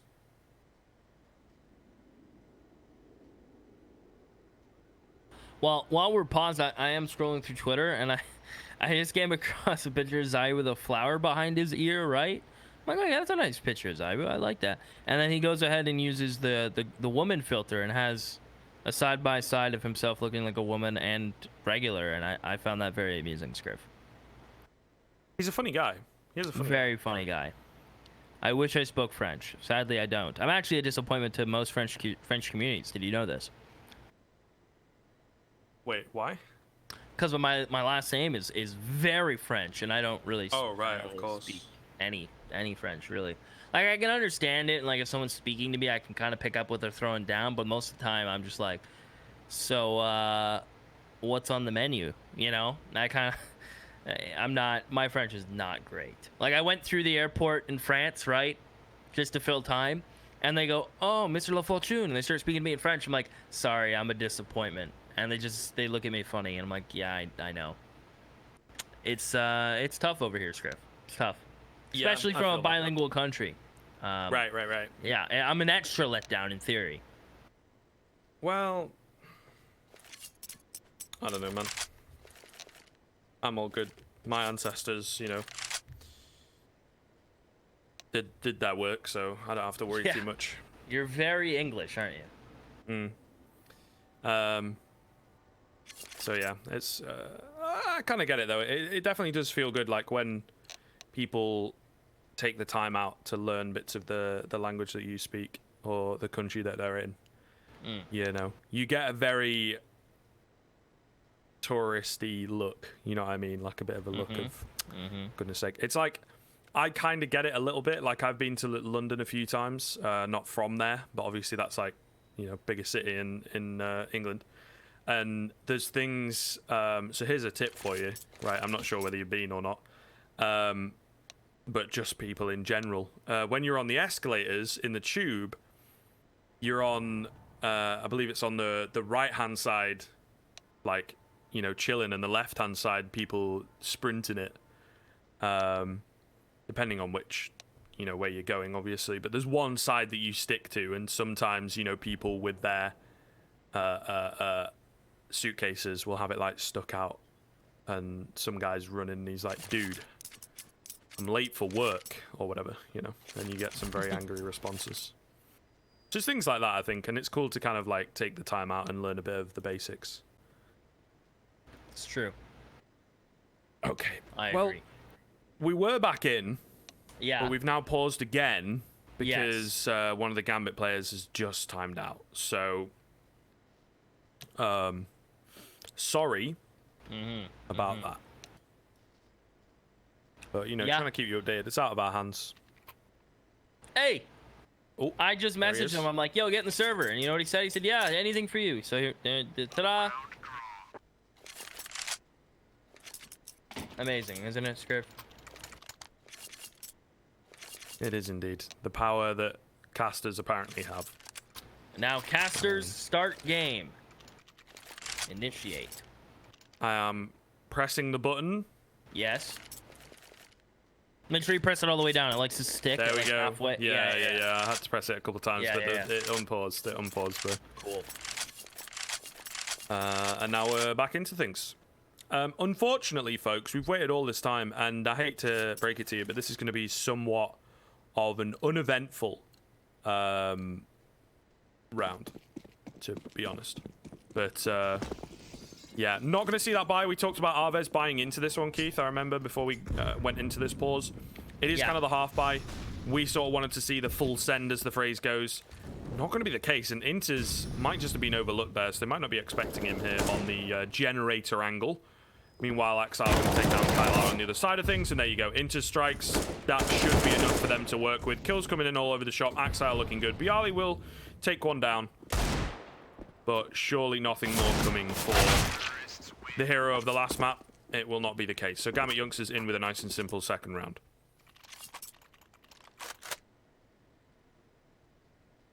Here we go. 2-2, and you can see why I wanted them to full send in the buy last round, because there will be no buy this one, right? It's the typical double save. You have players down at $1,500. May I add, almost pointless not to just full send, but it's okay. Everything's fine. I get some upgraded pistols and look to deal damage here. Gambit looking to make sure they keep 5 alive once again. Or they've kept 4 alive last round. They would like to keep 4 or 5 around this time again. Super up. Not going to get baited. Will check his corners. He'll double in. And already off to a better start than he did have on Dust 2. Gambit Youngsters look like they're just going to group. They have full A ramp control, and that is where they will head indeed.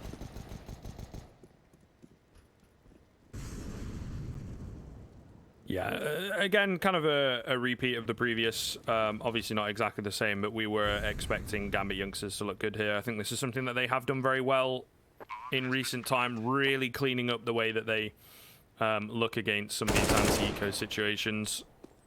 But then saying that, on Dust 2, I do seem to remember there were a good few rounds where they, you know, lost very little, and it may well have cost them in the end. But it seems to be been nipped in the bud coming into Vertigo, and they'll take an early lead with their third round just around the corner here. AVEZ, though, going to be buying into the next, and this is where we kind of start to put a bit of pressure on the Gambit Youngsters to perform. Vertigo, still a decent map for them, but I don't know, man. They're not the Gambit Youngsters that we are used to. Oh, Bialy, that's a bit awkward.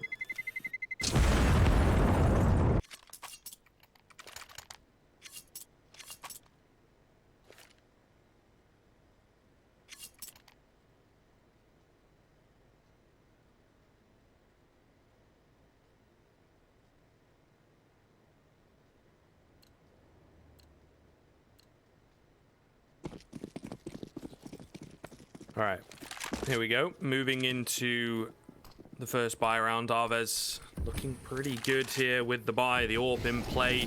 No kit, though. I would have liked to have seen someone elected to purchase up that kit. Supra, meanwhile, going to get aggressive ahead of the smokes here. Inter's just getting a blind spray down. Supra catching Kai off guard. 5v3 Gambit youngsters are maybe just returning to what we've expected a little more from them. Narrot going to be left on 10 HP, but at the very least does trade one back. But still a solid man advantage here for the Gambit youngsters coming in. Maybe see whether this is converted.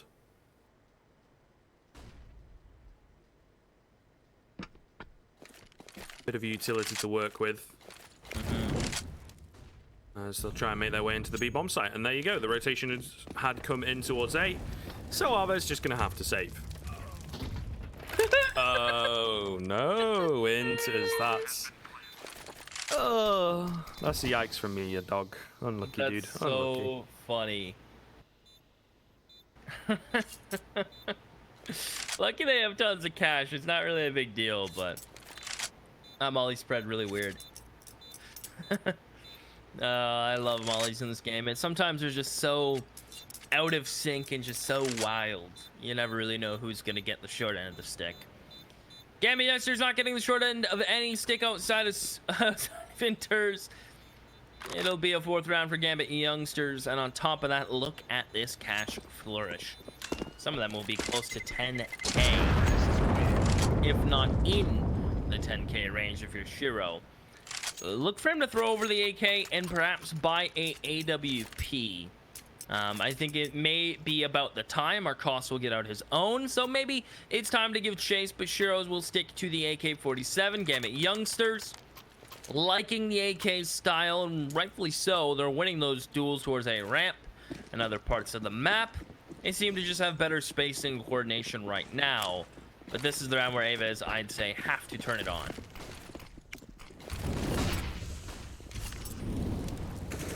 Well, turn it on they shall, pushing it down ramp and very quickly backing away from that decision. Narrot not able to find anything, takes a lot of damage for his trouble, and the aggression has not paid off. Meanwhile, over on B, Gambit youngsters trying to exploit maybe, well, an exploitable spot. Kylar looked so good here earlier on against the Vikings. Not fully going to be tested yet.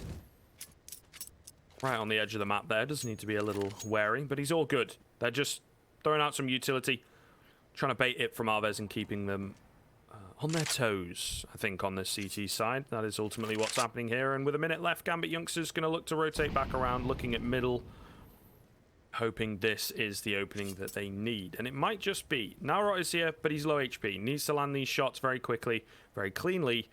He does not have a lot of HP to work with.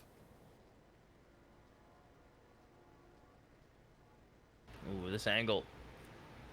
So good from Narrot. 1, 2, maybe even 3. Shiro gives chase. We'll find him as he attempts to retreat. A rare missed shot from Marcos as he repositions to the Jenny. Now he's alone. A second missed shot from Marcos and full blind. He'll finally connect. It takes all that effort, though, for him to finally get a kill where he could have changed the outcome of the round twice over. And that molly will stop the plant, but at the cost of his life. Bialy, clutch 1v2 situation. A hand, the molly does spread. Bialy just can't find the head. He didn't realize that that was the planter in time. And it's all gone wrong from AVEZ. How do they lose those rounds? I'm sad. I'm inflecting downward, but now I'm going to bring the inflection back up. And remind everyone about Hellcase. Codes on your screen. A little box underneath the stream as well to click up on it. And there should also be something in chat. You won't get bored with Hellcase. Use the promo code to save money and grab what you deserve. Kind of like what AVEZ trying to do there. They try to grab what they deserve, Scriv, but they're just short. They have short arms. Yeah. Not able to reach it. And it really does suck, because it was a great little hero moment from Narrot on 34 HP to hold things down the middle, but they just cannot make use of it. CZ creeps in, Supra just saves the life of Shiro. He's left on 2 HP. Just able to take him down in time. Will Narrot follow where his comrade fell? Smoke coming in. Oh, he's like, oh, a new smoke. Go hide in this one. Oh god, there's 3 players on the other side of it. Gambit youngsters really do not want to be moving in. I think this might be a bloodbath. They're going to let the smoke dissipate at the very least, right? And it should be all good for them. Marcos getting one. Still this player in the form of Bialy coming in with one on the D. He's not ready for that second player, though, and doesn't land the headshot fast enough. Kylar, 1v3. Kind of doable. There's some low HP bars, but certainly going to be tough for him. The first man he's got to get through is Axile on the back end, who seems very savvy to the fact that he's coming in.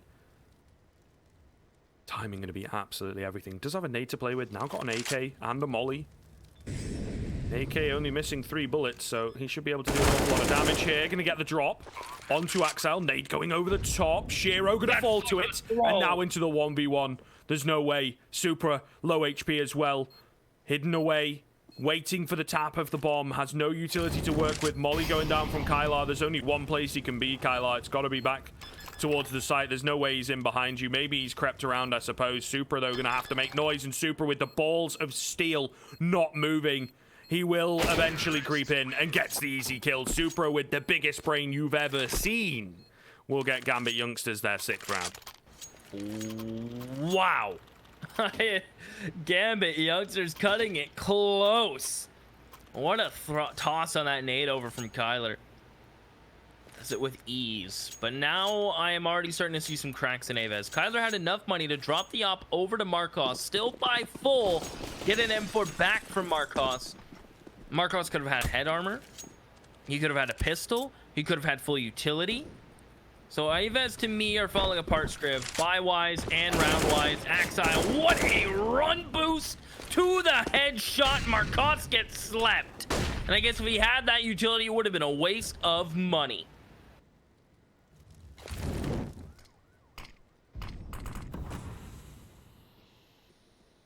God damn.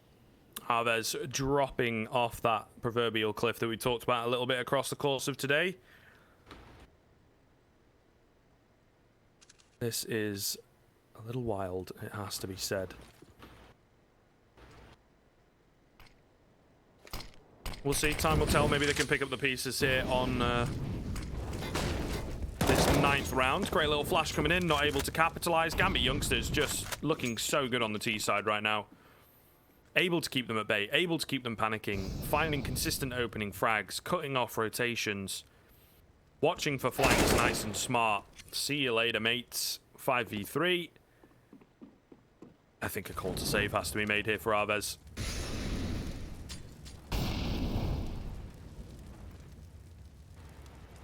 Gambit youngsters just looking another level above AVEZ right now. Well, this is how Gambit kind of started last time, then fell apart. I'm not counting AVEZ out. It's noticing some gaps in their defense here. Bomb tries to go down. Yeah, enters. He's not going to let any of that happen. All day long, he'll hit those shots. Probably the easiest he'll have all day. 7 for Gambit youngsters on this T side. AVEZ have to recover, and they have to recover now, Scriv. Next rifle round, in my opinion, is a must win.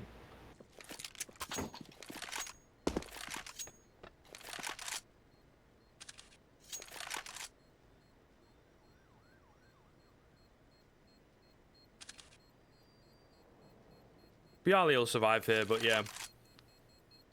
Oh, will he? Okay, I suppose not. I thought he was going to be able to hide away for long enough, but kind of just stood out in the open and goes down. So yeah, this next buy round, like you say, so important. It's really not looking good. I don't know, man. Where was this on Dust 2 from the Gambit youngsters? That's all I'm saying. This is a bit more what we expected. And things are really falling apart for AVEZ.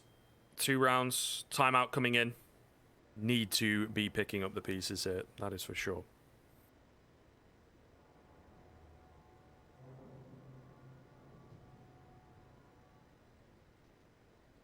What's the game changer from AVEZ have to be, Scriv? Does it have to be Marcos being assertive? I think they've managed their money in a funky way at times. Yeah. But, like, example, a couple buy rounds ago, Kyler could have dropped the op to Marcos, got tossed the M4, could have had full utility on both players, and even a pistol on Marcos with money to spare, Instead, we land here now in such a weird spot. And by the way, Gambit youngsters are pretty much buying for the remainder of this game for the most part. I think they're good for 4 rounds, 3 rounds, not really bothered. And they've been winning the opening duels. They've been winning the fights. It's the opposite of us two, which is surprising. Yeah, I don't know. For me, I feel like maybe some B aggression. To be honest, I think that would be really, really good from them if they can get, you know, maybe in the form of Marcos with an AWP, don't get me wrong. But if they can get some B aggression going, I think they would look a lot better and find some nice and early frags. Okay, Yali though, coming in with the Digi. Looking good. Able to answer back though on the T side of things. Once again, very hard to tell here, the back and forth beginning between these two teams.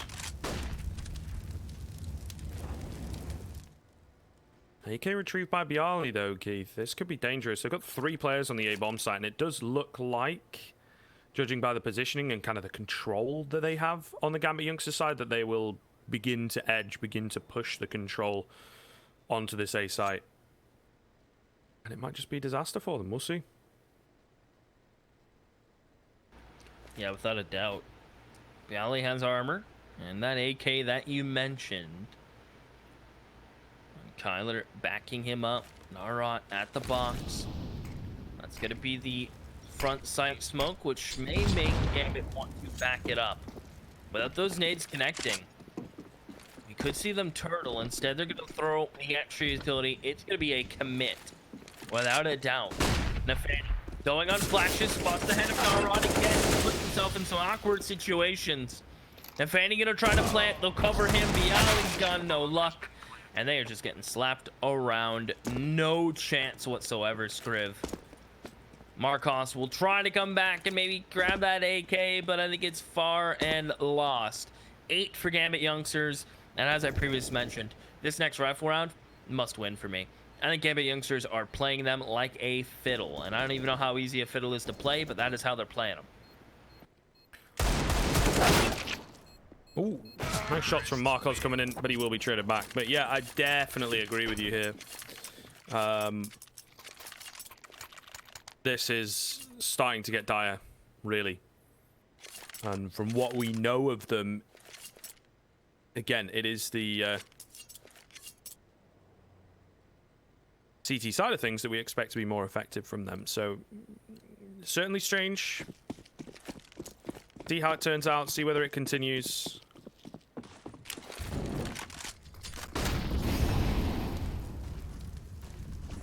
Or out for Marcos though. Let's make this work, AVEZ. This is so important for you. Early shots ringing off. Now, oh, it's gotten himself into a great position. Brilliant read, actually, because that's something that they do very, very often on the T side, as they creep in through that smoke, push into the scaffold, push into the alley, and find the opening frag, because, you know, AVEZ are like, whoa, what the heck? How did he get there? But this time, it's AVEZ who are pulling the wool over the eyes of Gambit youngsters, so to speak, and they've gotten themselves an opening frag. They've got to work with this, though. Oh, we're in such a good position. Kai, though, the broken spray down. It's not sound. Kylar mollied out. Bialy trying to hold strong. He will do so pretty sadly. Kylar has fallen in on the B-bomb site itself, and the touchdown nade. Bialy can't get away. It's 2 versus 2. It's still anybody's game as the bomb goes down. Axon Shiro will back up to the safety of those B stairs. Marcos has a smoke for the bomb, and Narwarat has that molly. And they throw the smoke away and you molly the site. This is an odd use of utility. AVEZ, to me, falling apart, Scriv. I didn't feel any sort of conjunction at all there. I don't think they communicated. I think they just kind of threw it. So unlike AVEZ. That was really weird. Not a fan of what they're up to lately. I think they're just getting run over.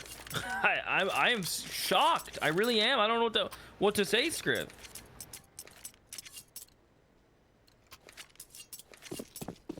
It is a little wild. It is a little wild. I'm not quite sure what is going on here, but we'll see. we'll see. I mean, I just think CT side is where we expect them to be strong, so I'm very confused in that sense, for sure. But time will tell. Pushing forwards, looking good on the Deagle, but not able to land enough shots. Falling apart indeed. At the seams, perhaps, for AVEZ, as they will lose the early man. Gambit youngsters look set to pick up a 10th as they find the opening frag. It has been a little dicey against the pistols in the past, but like I say, with that opening kill, I think they'll be fairly confident in themselves.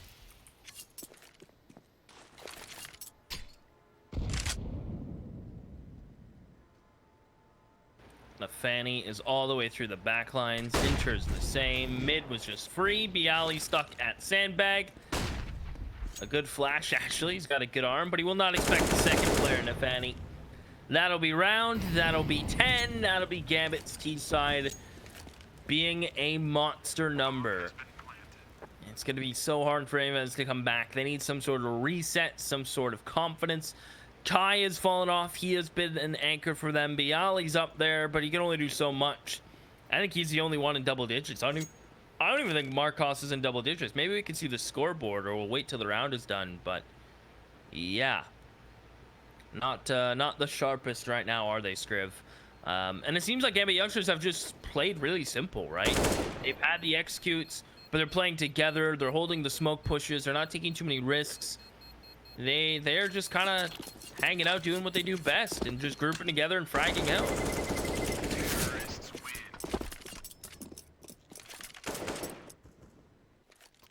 Pretty much, right? Those solid fundamentals looking really, really good.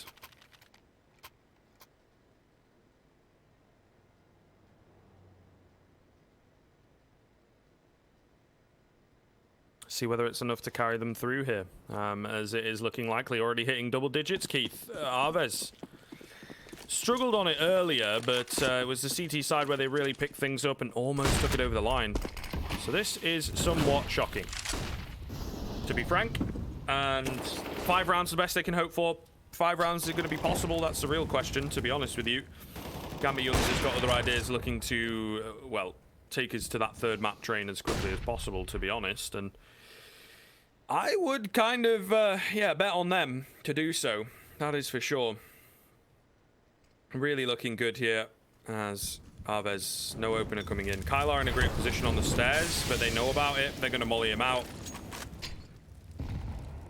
And they will keep him at bay. So early utility, no frags as yet. Minute and 5 seconds thereabouts on the clock left. Nafany has crept in, crept under perhaps, as Kylar will continue to push down. Is he going to be seen?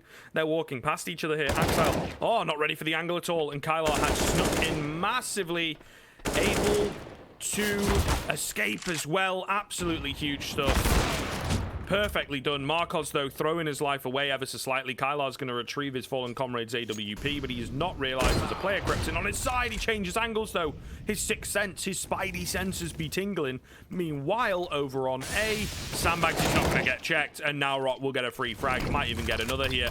The smoke coming down preemptively. He's Reggie before it's even happened. The molly's still spreading to him, though. He pushes out. Shiro getting 2 on the AWP. Has to find 2 more. Let's not drop this round, AVEZ. This is your best chance yet.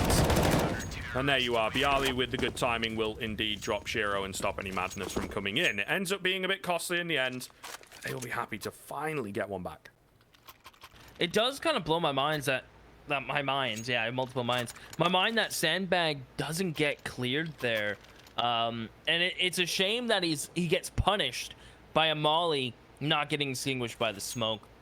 I think it is a glitch, not a feature at this point, where if you put out a molly and it still spreads on the other side of the smoke, I don't think that's working as intended. But good thing he was able to get that second kill before he gets perished. Shiro looking really nuts with that AWP in hand. And if they can keep Gambit youngsters at 10, I will move into the next half hopeful. This T side of theirs can be good at times. And Gambit youngsters on the defense typically is where they struggle, but that's when Shiro kind of finds his form. So it's a give and take type of relationship here, Scriv. And look at the CT's utility. getting chipped away at. That's an angle. That is filth.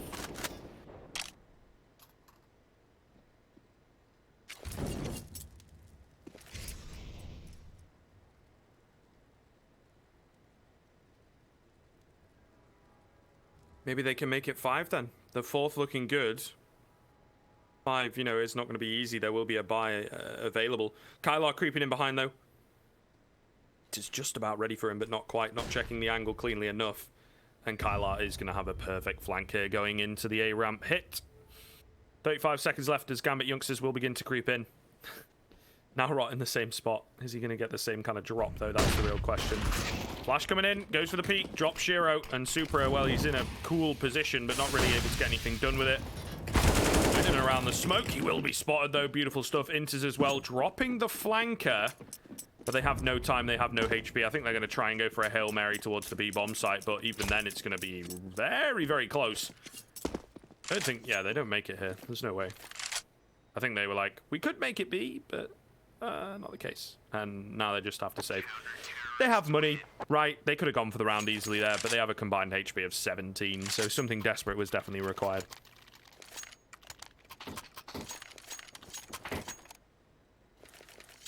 Run, guys, run! Never mind! Never... Go back! Save!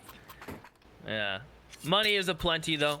Not a worry, even the SG on Inters. AVEZ definitely need 5. It alleviates pressure of the pistol and gives you peace of mind. Marcos will solo eventually with that AWP, but here comes Gambit youngsters forcing this A ramp smoke. You gotta think they're gonna check sandbags at this point. What a flash to get Naron out of that one. The nade flash combo is so good. Molly on top of it. Now he's stuck though. He's in trouble.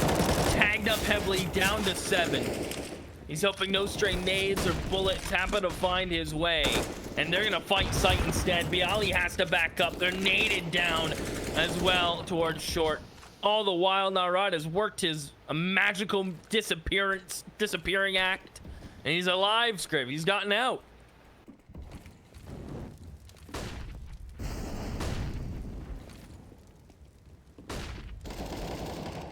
Oh, Nafany going to go 1 for 1. Kai as well coming in, trading back Shiro.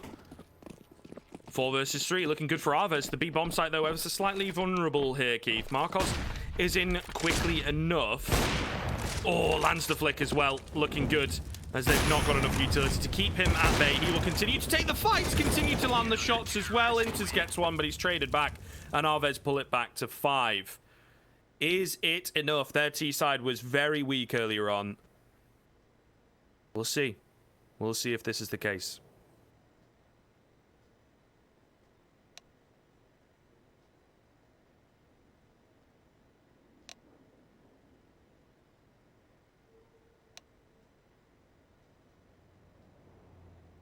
I'm going to let the air kind of set the mood because that scoreboard speaks for itself. Bialy, man from last map, continuing to show that he is here to play and dominate.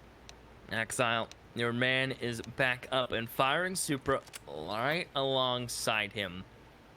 And, ooh, those loot bet odds. Yeah, that's more like it. That is kind of where you think you're going to land, isn't it, Scriv? Yeah, I think so. That makes a little more sense. At this point, at the very least. We'll see whether...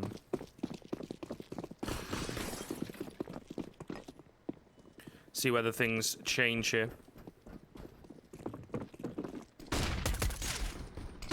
Moving in towards the A-bomb site, Kylar leading the way as they need this pistol on the AVEZ side of things. Utility coming in. Plant is being attempted. They will just about get it in, I think. Ooh, trying to go for a cleaner one. This bomb has taken a while to get down. In the meantime, Nafany's found Bialy. The smokes are beginning to dissipate, and the Glocks are trying to make their way out. My God, they get absolutely clapped. Not a single frag for AVEZ. Why are they all fighting there? No one backs up for a post-plant, Scriv. AVEZ, again, I'm very concerned as to what they're up to, because you're fighting USP head angles. Like, it's not going to end well for you. They didn't commit to the first plant, then they go back for the second, not liking where he tried to plant the second time. At some point, you just gotta commit, because that smoke's gonna fade. No one backs up for post plants. And here you are now chasing what is a big lead for Gambit youngsters, Scriv. And I don't think they want to let this go to train. I'm feeling Gambit. They're warmed up. They're not want to let this one slip, especially on train where Shiro can just kind of do whatever he wants. Now, the Deagle Brigade will make a presence. The Deagles across the board. But, my feelings have not really changed, Scriv, if I'm going to be honest.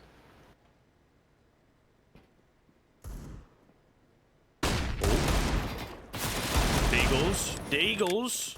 Okay, Nafany going to get a double spray down in the middle to ease some of the pressure here. But still, Deagles. Kylar going to be traded back eventually. So much damage has been done at the very least by AVEZ.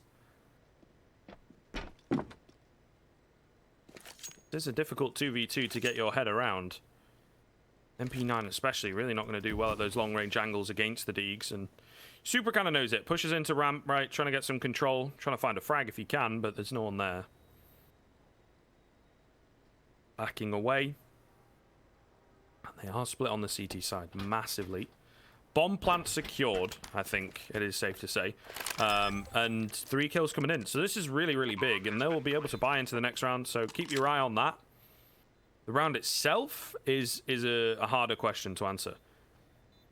Nafany waiting patiently. They do have a kit available. See whether they get this.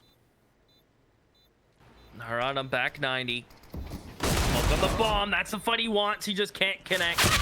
Marcos gets caught moving and just maybe a little overthinking. Maybe should have just doubled up on stairs, right? Again, making it a little easy for Gambit. The Deagles do find some success, but that is all. And this is pretty much the game right here in this buy.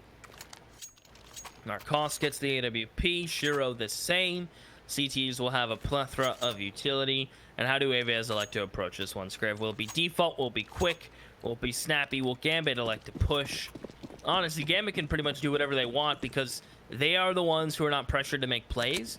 And I think they'll catch AVEZ off if they do make plays.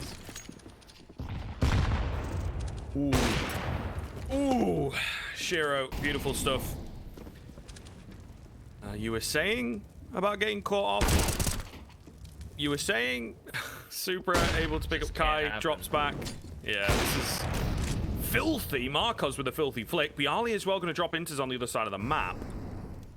So this has suddenly become interesting once again. But Gambit youngsters, when the pressure is on, have been performing pretty well across the course of this game. Kylar and Nafany probably going to be the next fight here. And, well, Kylar's got to be very careful. Nafany going to creep in for the double spray down, drops the bomb, and Bialy is work. It's all for naught. Shiro finds the final frag of the round, and Gambit youngsters will continue their tear.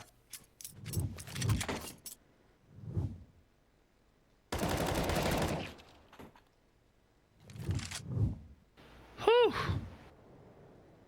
It seems like Gambit youngsters have figured out the puzzle, and they're putting it together quick.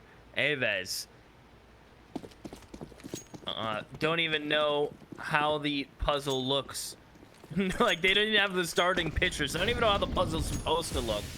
They don't even know how the pieces go together. Gambit have the picture, and you know what? They even have half of it already completed before they even started. So, been a bit of a Gambit showing. Full blind. Supra nearly sprays down 2. Narot knows he'll have to pop a reload, but Nafany wants control. He wants it now. And as he clears out this A ramp, he gets the one. Quick backpedal will hold for that exact beat from Bialy. Nafany is a beast. And AVEZ have had nothing successful whatsoever to talk about this entire half, Scriv. And it's a shame because they stole Dust 2 away in such a cool, close fashion. Marcos with 1, but that is it. Overshadowed by Shiro.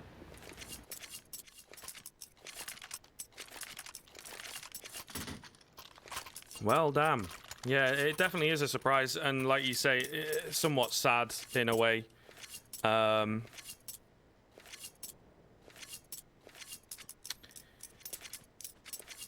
We'll see. Going into the third map, I don't know. It does look like the side of Gambit youngsters definitely coming alive here. The squad in general, regardless of the map, they're just looking good. So we'll see here. Train, going to be a sound map for Gambit youngsters, I would have thought. AVEZ, you know, you gave them a bit of the benefit of the doubt. They looked really good on it earlier. That is fair, but they are a shadow of themselves from earlier on, from Dust 2. We're not going to find Nafany on the edge of the smoke. Super, though. Oh, maybe getting a little early on the second spray down there. Missed shots coming in. And it will be a 4 versus 2 here. Gambit youngsters, not sure they really have the cash to go for this either. So probably just going to look to save. Intis with a hell of a shot onto Bayali. But yeah, just going to save. And they will concede a 6th round across to AVEZ.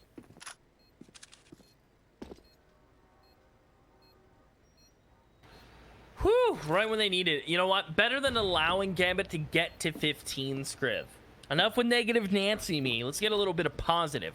They've gotten to the 6 before Gambit get to 15. Hey, that is something to talk about. And they do so with keeping 3 alive?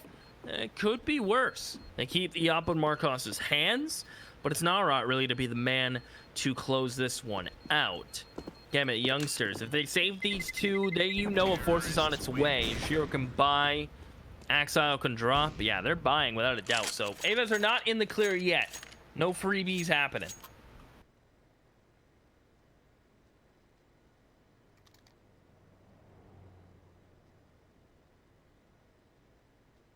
Gambit youngsters gonna have to eco things out coming into this round, Keith. So playing it safe. Not getting too ahead of themselves. They're feeling good here. They do not want to give too much momentum across or, you know, really test themselves towards the tail end of this one. Marcos will take down Axile early on. So there goes one of the M4s. The second one going to be backed up. A little bit of a noodle-armed bodyguard in the form of Shiro. But all the same, it's a bit of help. Yali with a nice couple of flicks. Supra finding one. Nafany almost finding one of his own. But nothing really coming here, as to be expected. AVEZ will get the 7th pretty cleanly. Unless Supra can do something absolutely insane with the Kalashnikov he's just picked up. Oh. Did I just... Okay, alright. Thank goodness. I was going to say, there's no way. Whew. Show up. There she be. Rifles for the rest.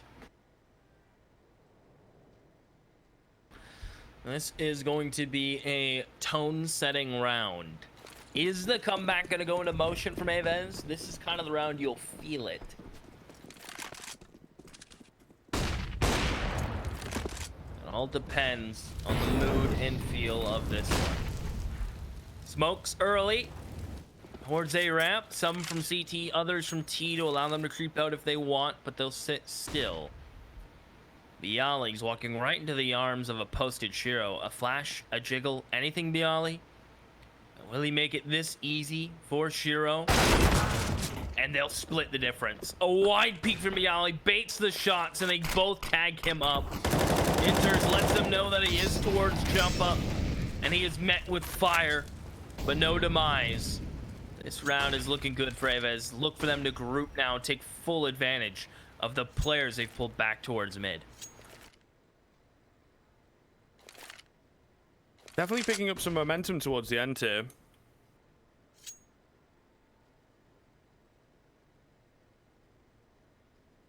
We'll see. Might not even be enough in this round. Nafany, as you can see by the beautiful cam path here. Oh, it's hidden away in alley. Smoke goes down. Kind of left on his own. We're going to need some assistance here. Molly coming through to keep them at bay for a little bit of time. Give him the opportunity to move around. So much utility in on this A bomb site, and he might be able to act through it. There you go. Finds the kill onto Kylar. 4 on 4. Things have been evened back up. Nafany just on the edge of the smoke here. Going to peek in. Finds another frag. Drops the bomb. 20 seconds left. It's absolute chaos right now on the A bomb site. Frags all over the shop. They will drop inters. 3 versus 2. Flank coming in. And the 2 remaining CTs are heavily split here, Keith. Not a lot of time to work with either. Not a lot of utility, so just going to have to hope they can get the drop. Not going to happen as Nowrock gets an easy one. And yeah, there you go. Axile going to move away to save. Yeah, it's time to save, time to get out of there. 8 for AVEZ, and that's the feel, that's the mood change I was looking for. They can't afford to lose any freebies here, though. Yes, you can break the money on GAMBIT. You desperately do want to drop this guy's gun, and you don't want to accidentally carry it over, but that is the mood change. That is the default, the peaks, the clears, the bait with the utility, reset up and execute. Was it rocky? Sure. It was a little weird towards the site, trying to get that bomb down, having to take a couple players to do so. But they're on the right path now. They don't know where the path leads, but they hope it leads to the end. But they found themselves in the right place at least.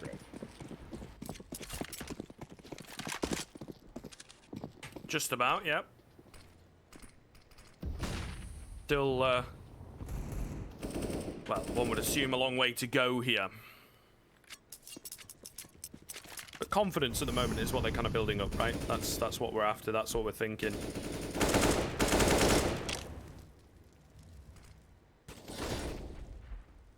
The Orb of Shiro, though, in play. Do a lot of damage. Gonna find the first onto Kai. Uh-oh. Uh-oh, indeed. How do they react now on the AVEZ side of things? He's moved towards middle. He's moved towards... But this is genius. Shiro moving around the map as he reads them like a book. The B-hold's going to be ready. Will the AWP stand strong, though? That is the question. They're set up. But is it going to be good enough? Super going to fall over at middle. There's a few deagles, a few pistols to work with.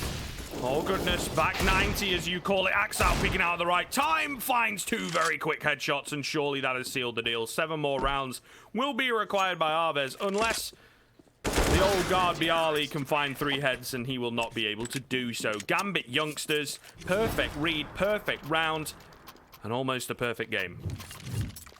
That's just an A-grade panic. They just overreacted, and then just... Oh, there's an op, run B, run B, run B. They just panicked. They overreacted. Bialy was communicating that mid was clear, but he was oh so wrong. And they run right into the GAMBIT stack. Yeah, that's exactly what the youngsters wanted. Shiro even kind of got screwed over a little bit there with his teammate smoking B as he did. Shiro couldn't peek towards B stairs, but it still wanted to pressure that and force that issue. So just panicky that was from AVEZ. GAMBIT opening pick again from Shiro. He is locked in. Inter's getting set up. And I think we just put a pin in this one, Scriv. We're moving to trade. Not a doubt in my mind. Yeah. Absolutely. Absolutely. AVEZ really shocking in a bad way. To be honest, and it's only kind of when GAMBIT youngsters slip towards the end that they're able to make things look a little more competitive. Markov's going to go down. It is all onto Kylar and Kai. They will both chime in with frags of their own. But the bomb down. Going to buy time for the rotations to come in. Kai's got to go all the way around. Oh, and Nafany gets himself a nice little reward. Look at that. Nice prize. He even hears Kai. Ooh, takes a bullet to the face, but returns one onto Kai, who's now left very low. And split across from his teammate once again. They're going to try and cut the bomb off if they can, or, you know, get the drop on things here. Kind of interesting. GAMBIT youngsters taking it a bit passive, waiting for Super, I suppose, to go for this flank. Not sure I'm a massive fan of them splitting up, but I suppose it's hard. They don't necessarily know where Kylar's at. They don't want to mess with the crossfire that has been set up. But Shiro on the AWP, it's going to be hard for him. Shotgun AWP, really, and they've kind of abandoned the B-bomb site itself, going all the way around. This is so smart, but Shiro ready for it. Not today. And here we have it. Kylar to hold on. 1v2 required. Vague idea of where he's at. We'll find the head of Shiro, but the defuse coming in from Super and the smoke as well. He's not got the line up, but the stray bullet hits Super in the face. And AVEZ will stay alive for another round. Oh, 6 more required. Certainly bringing it all the way down to the wire, though. Deadly close. That was deadly close. And then we'll have a tech pause if we've lost one of the GAMBIT members. Gonna have to reconnect into this one. In terms of we require you to continue. And 18 for Bialy again near the top. Kyler, of course, the man. And Gambit youngsters, I mean, you can just see even the 4 players they have remaining outfrag everyone on the side of AVEZ. Not close. And it's been Shiro lately with AWP to get the opening picks and rotate like a madman. AVEZ, just too many dropped opportunities, unfortunately. Can they run it back, Scriv? I am on the fence.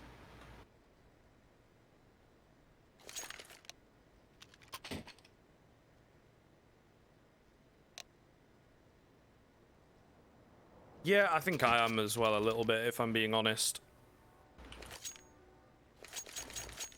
But you never know. Strange things have happened. Gambit youngsters have looked very vulnerable across the course of this series. They do really come alive towards the, you know, middle, I suppose, of this one. But those issues of old could indeed creep their way back in, particularly with a bit of an extended pause coming in. Time will tell, as they have 6 rounds to clean things up. This is probably not going to be the one that they do it in, with the buy that they have, but all the same. Trying to keep things interesting here on the AVEZ side of things, get themselves a bit of momentum before going into train at the moment. Maybe if they bring it to 12, 13 rounds, you start to believe a little bit more in them. But for now, they're just kind of, you know, consolation, dignity saving, momentum gaining rounds from the T side.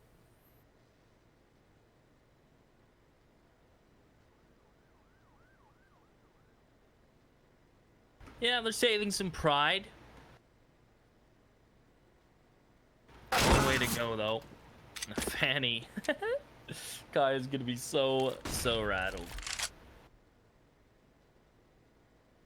Will not check that corner.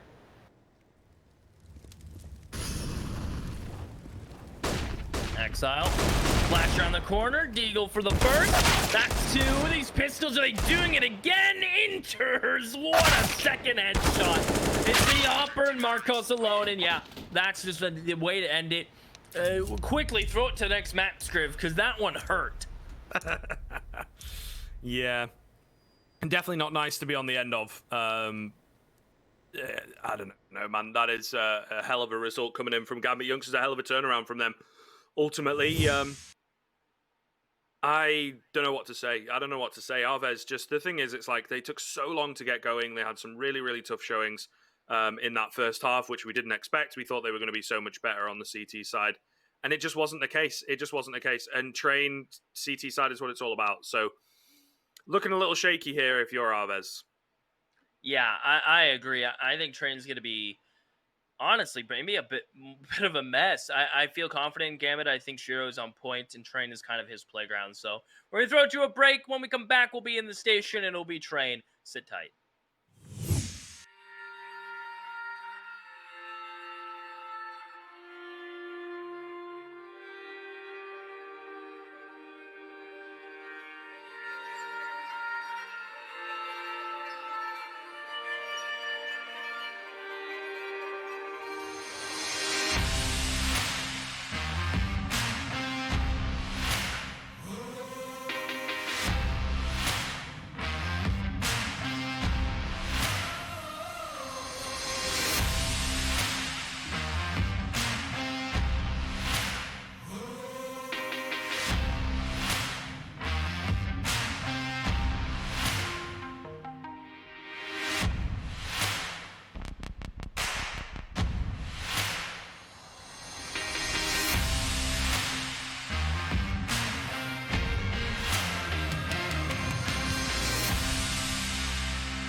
welcome back, ladies and gentlemen. Malta Vibes is brought to you by Gaming Malta, a home of gaming excellence. And Scriv, we've got all the way in both series today. We have made it to the final map between AVEZ and GAMBIT Youngsters. Loser goes home, winner proceeds to playoffs. Who you feeling?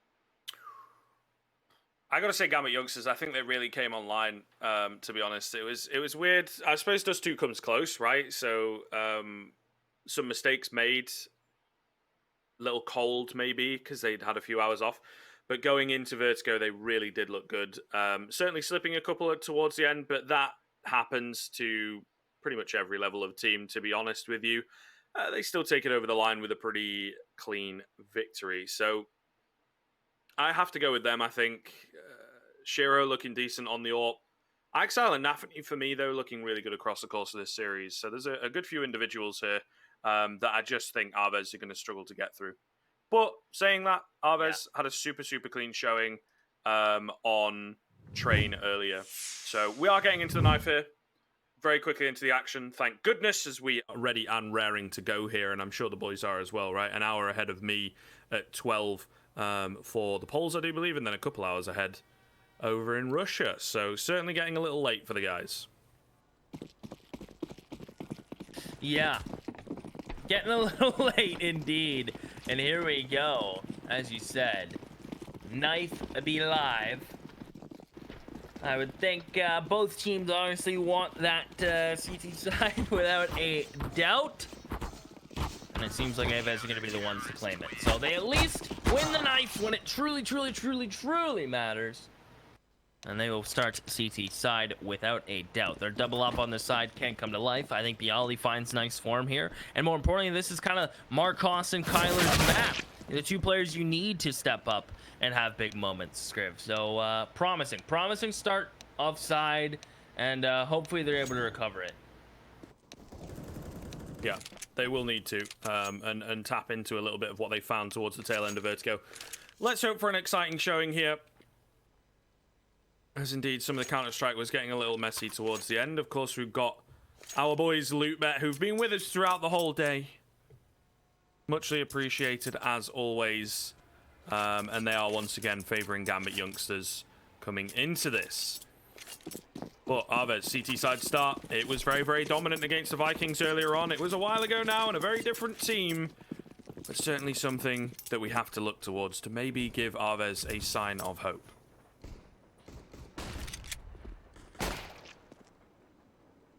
Oh. Yo, good night. Yeah. That's a starting one. They're going to do the double stack down. Kai was ready, but not to be. Reset's going to come in now. With AVEZ being a man down, pressure's on them on the CT side to make the next move. And Kyler doesn't know a player's already stuck by. That's Supra. Although Kyler's called for a second player in, Shiro will show face and bomb. Oh, they know it's coming back to A. Yeah, they are not worried at all. It seems like AVEZ have a decent idea as to what's going. They have to get some sort of information. I thought they knew. I felt like they had an idea, but they're playing very retakey with the USPs. Don't mind it. Don't mind it at all, Scriv. And Bialy, just gonna try to live in heaven. Nafany gonna chime in. Bialy gonna have to go pretty massive here. Coming in from the back end. Does have a bit of assistance with him. Not going to need it for the first. Oh, and the information not quite in. Bialy, great positioning here. Fantastic timing as well to drop the bomb. Find the man advantage. Axel, though, retrieved a P2K. He's looking to find a couple more heads. And Kylar, well, that's not Bialy. There must be another player still around coming from Ivy. They've got 20 seconds to work with. Great little smoke.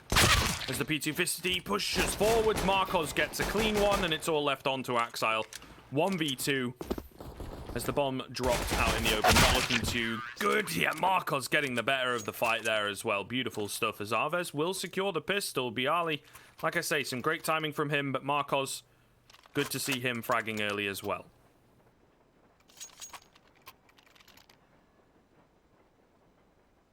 Alrighty. Once he breaks out that up, though, that's where you know he'll be dialed in. But for now, it's the M4 alongside Bialy. No plant for GAMBIT. Full save aboard. And they're hoping to get in towards B, but you know Kyler. He's not a fan of letting them get in here. MP9 maybe overwhelmed to the USP. He is just making easy peasy work out of that. Exile, last man standing, does not want to die to the SMG, but I think he may. Maybe? Yes. No. M4. What? He has the M4 now. If he, how does... Okay, my mind is blown. Oh. And I think the server is too. Yeah. Oh. No, I'm joking. Okay, so I think we'll be coming back to us for a little bit while we get this sorted here. Hopefully should be back into the action sooner rather than later. Yo, what's going on? Welcome back, our beautiful faces once again. Not too much going down, of course. Things looking pretty clean for AVEZ. It has been a difficult day with some technical issues all across the board. You know, you remember earlier the Vikings, they all like timed out. It's a real tough time. It's a real tough time across the board. I don't know, man. I don't know. I'm hoping we get back into the action quickly because we are kind of out of things to say, really. Yeah. Not much to talk about. Yeah, only an early few rounds. It's getting late in the day. We've been going for a while. Okay, we are, I think, just loading back in, so it's all good. Shouldn't be chatting for too long here. I got Stream Deck today. What do you reckon? Yeah, what do you reckon to Stream Decks? What do I think about them? Yeah. I have one. And it's useful if you're not lazy. I know top tier observers do like fly-through binds on your Stream Deck, so you can like, you know, you have your folder, you go in there and you have maps in there, and then each map has a folder, and in that folder you have a fly-through for A site and then B site and mid, and I know they're really handy, but I'm too lazy to figure out how to do all that, obviously. So mine's really simple. Like, I have one that's just says casters, and it's just my face. I have a mute button. I still have the welcome button in the middle for my Stream Deck. Yeah, like, I haven't even figured out how to get rid of that, and it brings me to their site and says, welcome, congrats on your Stream Deck. I'm like, I've had it for 1.5 years. Like, I just done, but they're great. That's if you're not lazy. all I've got on mine, to be fair. So, because I didn't really have time before we went live today to set anything up. I'm thinking a funny bit maybe, or is this going to be like a little cringe? I don't know. But, you know, I've been streaming a little bit myself, having an okay time with it, streaming to some friends, you know, seeing where it goes. You never know, right? And we're in a crazy time in the world. But I was thinking, because I make some kind of like cheap and easy low-hanging fruit jokes all the time, I was thinking of having a button that's like a laugh track, but I don't know if like... so that when I make it... I'd find it hilarious, but like... Like, where are you going to pull your laugh track from, though? Well, I don't know. This is the thing. Like, you got to learn. Can you like use just MP3 files or whatever? Yeah, you can load up MP3s. Yeah. Okay. Well, like, do you have a specific show in mind? Like, do you like the sound, like the laugh track, or is there like... Probably like Seinfeld or something. I think it'd have to be kind of a classic. Okay. One of my friends. I think it's a great idea, and I'm not sure you know, it's not patented yet. So like, we'll hold off. But basically, one of my friends was like, I should go in with an edge that's like Scrivfeld or something, but I don't know. Again, you got to be careful. Like, Seinfeld's kind of come and gone as a jokey time, so it, you know, like a meme and that. You've got to be careful not to. Now people are watching Friends too again. hard. True. Doesn't. And I've never. How do I fit Scriv in there? Like at the end. So Friends Scriv. Yeah, maybe. Maybe not. It doesn't roll as well. I don't know. Listen, I'm just throwing ideas. You let me know. Yeah. No, I don't have too many good ideas when it comes to like funny things to do with Stream Decks and stuff. I used to have a folder, and then somehow my Stream Deck got reset of like funny MP3 sounds, like a fail, like a trumpet. I used to have songs that I like wow. that I think are funny. I don't have those anymore. Like in intense moments, I just click a button. I'm listening to Eye of the Tiger, Like, I think that's cool. Fair. Yeah. That But- sounds like a plan. Yeah, as far as other cool things, not the coolest guy to be asking.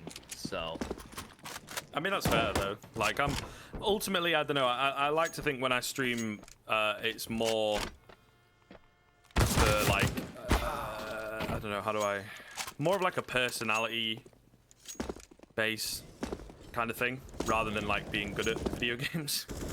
To be honest. But I don't know. I'd like to give it a go, and you know, the stream deck. I bought it off a friend, so it was a little cheaper. Might be an angle I could go with. You know what I mean? So we're really going into podcast mode here. Kind of just waiting on the players at the moment. They are in the server. They are ready. Everyone's here. We just need like a match medic and everyone to be ready and prepared to go into it. All right, we've got something to talk about. ooh. Some statistics. Hell yeah, that's what we love to see. The two players that we were looking to watch here, Axile and Bialy. The two highest fraggers, of course, for both their teams, as you can see. Really good stuff coming in. Absolutely massive. More assists for Bialy, more frags as well. He's sick, mate. Not PUBG Pro, mate. He's so good. I didn't even know Bialy actually took a PUBG Pro like path after VP. How long did he play for? Okay, Or is hold on. that the meme? So like, I don't the get meme. The meme comes from like kind of towards the end of VP when they started dropping off he was and all this playing kind of a stuff. lot of PUBG. He was like, you know, doing practice or whatever, like putting in his hours, and then instead playing of pugging or whatever, he'd go play PUBG. So that was kind of, and he had like more hours in the past 2 weeks on PUBG than he did on CS or something ahead of That was some right big where, tournament. like, that was right when like PUBG came out though. I think so, yeah. So I which feel is like kind you of could fair. take any CS Pros number from that time. Yeah. Same like when what came out and everyone was hype. Like for the Call of Duty before the recent one. I remember I was at an event and Elige was like playing CS, and then they're going over smokes, and then he tabs out and he just continues his COD game. I'm like, what is going on? Like, how are you managing both things? Maybe Black Ops 4, I guess. I think so. With like Blackout is the first one that they put a Battle Royale that's what into, he was so playing. that's probably why. I think we're about ready to kick off. Everything's like Hopefully. medics here. So I guess the whole server. Yeah, must the whole have thing died, died. Not just the on whole our thing. end, right? Yeah. Happens, boys. Not much we can do about it. Appreciate you for sticking with us. The start game button on my brand new stream deck is ready to go, but it doesn't work. It just says start game. It doesn't actually do anything. I wish it did. Wish it did. Sad truths. I think we are almost there, though. I Nearly. heard clickety-clacketing. There's nothing going on in the channels, though. I'm checking, I swear. Nothing, but that's okay. What game you been playing lately, Scroof? You a CS streamer? Is that what you are? Is that your thing? Nah, to be honest. I haven't played CS for a while, I gotta be honest. Like, I watch a lot, Can I do you know check what I mean? the last time So, I played CS? Is that a thing? Can I check that? maybe? I think so, yeah. If you, like, select it on your Steam library, it should tell you, like, the last time you played. As long as you don't launch it, because then it'll say today. But yeah, you watch an awful lot. Oh, there we are. Right? And Last played, and this is when I was probably in the Go TV, July 6th. I can tell you with certainty, I haven't played since like beginning of June, late May.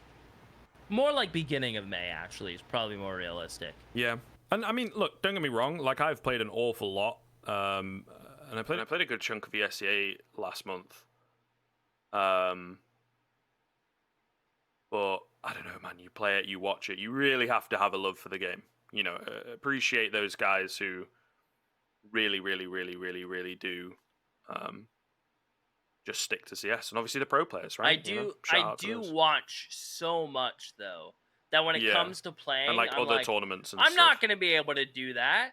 So I don't even bother. It really does mess, I find, like, as a player, it really kind of messes with the way that, like, I approach the game. Because it's like, I either have to play like a complete idiot and not care about the result, But if I start playing like I want to win, then I expect my teammates to like play to a decent level and they watch pro stuff like me and things like that. And even if you like are playing at global or a decent level on, let's say, like B on ESEA or something, or like, you know, even level 10 face it, it's not really the case. Like, it's a completely different beast. And I think for me, it kind of messes with the way that, and then I get kind of annoyed because like my teammates are like, you know, playing a bit stupid, in my opinion, or whatever, right? Especially if we lose, and then it's kind of difficult. And I can't rage at them, you know, I have to really control myself because I'll get clips of myself put on Reddit, and that's how I'll become famous, right? Being an angry caster man. So that's not what we want. So yeah, it's kind of weird. It's kind of weird watching it. It sort of messed with the game ever so slightly. Were we getting debated there?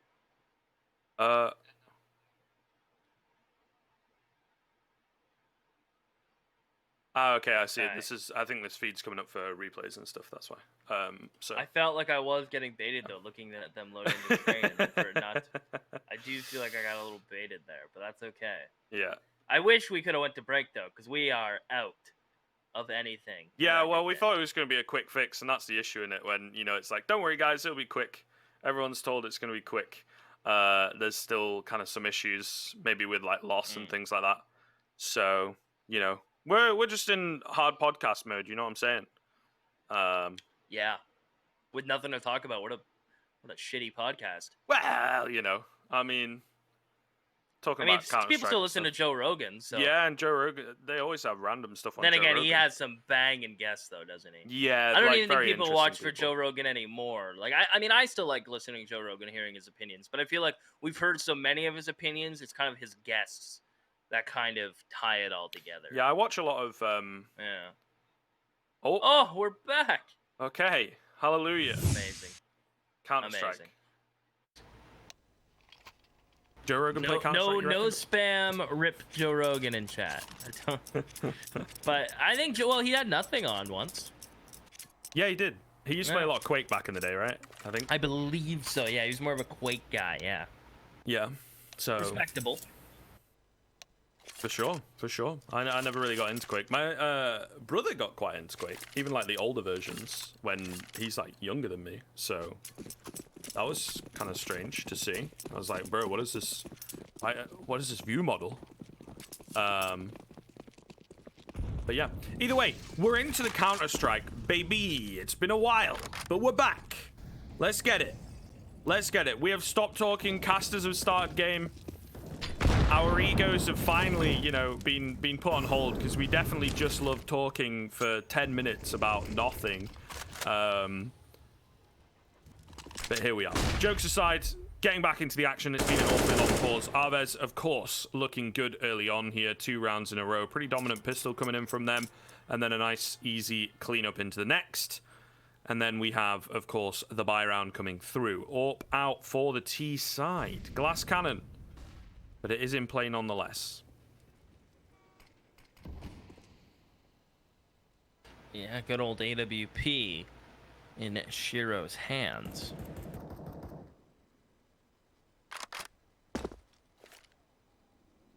And AVEZ right back to this 2B setup. A little unconventional. But what they deem necessary because they have key in towards ladder. Kyler.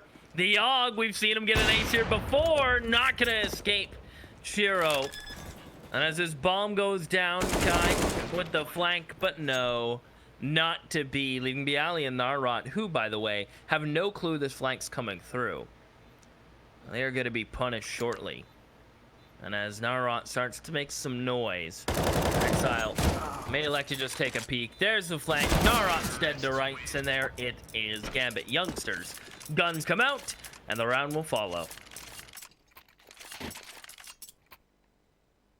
There you are, Gambit youngsters, as we get back into the action, looking good. Kind of as to be expected here, as they are absolutely slapping at the moment.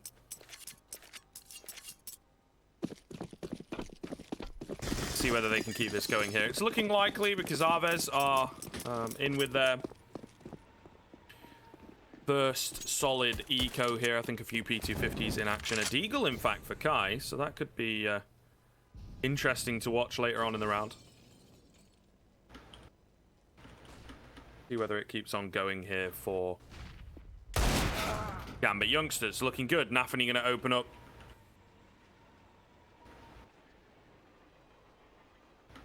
And they'll see whether they can kind of transform this into anything else. You would expect, right, with the way that things have started here, that it would be a decent finish for Gambit youngsters. But they are really playing it slowly, really giving the respect across, sending the feelers out there, nice and patient on the T side, not getting too ahead of themselves.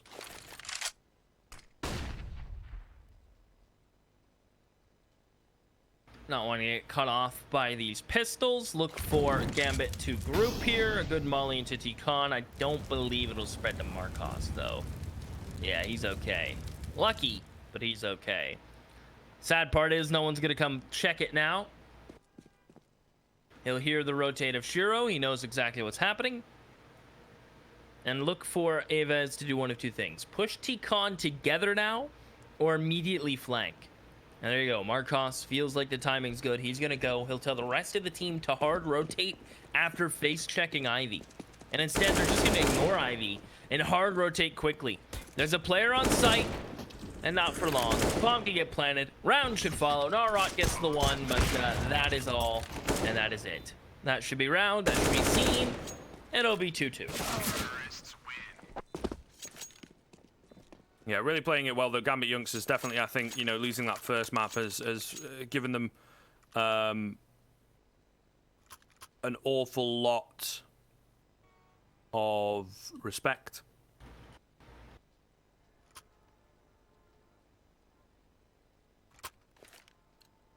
But definitely looking to turn things around here are AVEZ with the next buy coming in. The double up setup out, Keith. Definitely feeling it. And need it to work. They don't have an awful lot of utility to speak of here, so it is certainly a bare bones buy. Missed flick from Shiro, though, may well give them the chance that they need to set these orbs up, set up a nice little crossfire somewhere. But yeah, this it smacks of desperation to me. Sure, they've used some of their utility, but they didn't have that much to start with, and no kits available either. So really, really, really poor stuff in terms of the buy. But they're kind of desperate. They're kind of desperate. It's a harsh economic system they are living through at the moment, it seems.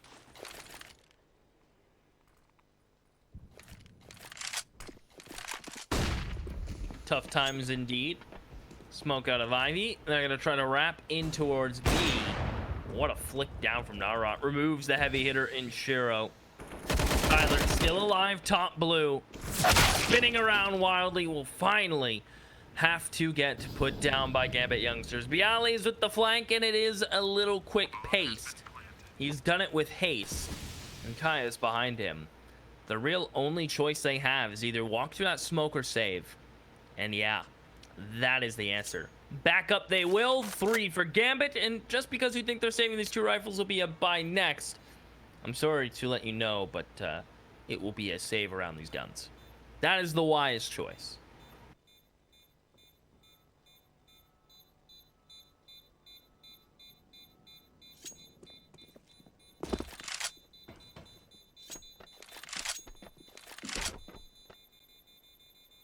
Yeah, they'll get away with it as well, so all good on that front.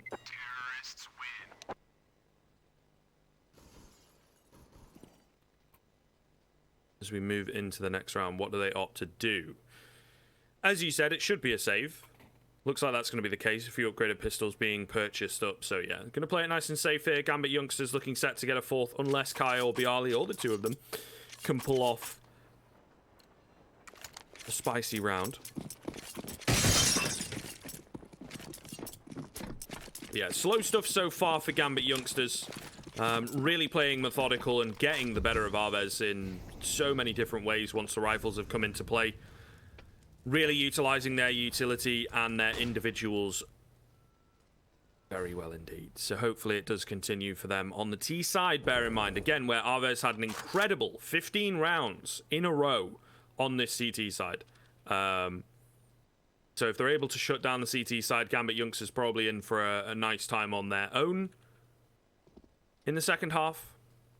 Like this, though. This is a great little setup coming in. Kai Probably going to be flashed in. Would have been nice if, you know, Bialy could join him, but unfortunately he's the one with the flash. Marcos goes first. Okay, interesting. Doesn't really find anything. The M4 actually not going to follow up. They opt not to send it in. Just an information gathering mission, and we'll see how successful it is. Bit of an off angle here for Kai, but dropping back from it. Looking to play passive in and around Sandwich. Molly coming his way, you know, has to move away. There's just too much utility to deal with right now. Pushing their way out onto the site. Looking good here from Gambit youngsters. There you go. There's the peek from Kai. Gonna catch two. The hero that they need right now. He does get dropped by Shiro, so maybe not doing quite enough. Bialy still has his M4, but it's a 3-on-2 overall. With 25 seconds left. Okay, I was going to say it's not looking good, but a drop in from Kylar will get an AK, and Bialy will capitalize on the fact that they're so distracted. How has it come down to this? 1 versus 2. As the bomb goes down, Nafany has to do it all. Is he up for it? Bialy will make sure the answer is swift. Shutting it down. 3-3. These boys are quick at it, aren't they, Scriv? Bialy, who has been impressive series by series, game by game. Tyler can be, well, honestly, right up there with him, if not even edging ahead. I am impressed with AVEZ as they continue to push forward. Bomb plant lost money, though, for Gambit youngsters. That equates in a buy with an op from Shiro. And I think the madness will continue. If this round is close, watch both teams buy again. That is my feeling. Both of them are going to be around 2-round loss. So a lot of potential on deck here, Scriv. Winner sets up nicely. Loser, well, you're going to buy. And that opening pick was a long way from our cost. But look who's there for the refrag without hesitation. The big boss looking good. Oh, Inters gets caught off by Kai just walking into Team Main. Smart play from him. Capitalizes, you know, make sure that Inters is distracted, who, despite the scoreline, is not having the best time for Gambit youngsters. Ooh, Kylar gets the fright of his life as he peeks out. However, the fear will prove useful. Finds himself a frag. It's Axile, meanwhile, who's the scary man. As he picks up 2, moving in towards the B-bomb site here, closing things down. Probably not going to be able to push past the bomb train itself. We'll see here. Okay, interesting. They're going to drop down towards the A-bomb site. Shiro gets a free plant and smokes him off, keeps him at bay. Looking good here. Kai, though, once again, looking to maybe just walk into certain angles as he has done throughout the round here. Walks through the smoke, up onto the train, but may well have missed the window of opportunity. So many different angles to be checking here. Shiro, though, scoped in. Oh, thank goodness Kai shoots. If he'd have crept in, he might have just got the drop on the AWP. Shot lands, but not the frag. It's a 1v2 for Axile. A doable one, though. He drops the first. Flash coming in. Perfectly done. The spray just about lands. Axile dips back as he doesn't find the frag. And there you go. The readjustment is solid, as Gambit youngsters will answer straight back with a 4th. And there we go. I think AVEZ are going to buy. Markovsky at the up. Kyler can drop, maybe, if he can budget appropriately. I want to see them buy, but then again, they're a save away from a purchase themselves. And this is where I'm very confused. If you're going to invest one player onto the AWP, you might as well just buy around it, because next round he's not going to buy anyway. Unless Kyler full saves and he drops Markovs next round. That is the only way I can work this out in my mind, Scriv. That's the only way the numbers all add up.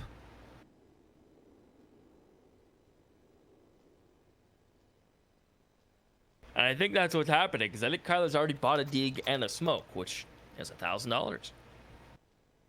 Yeah.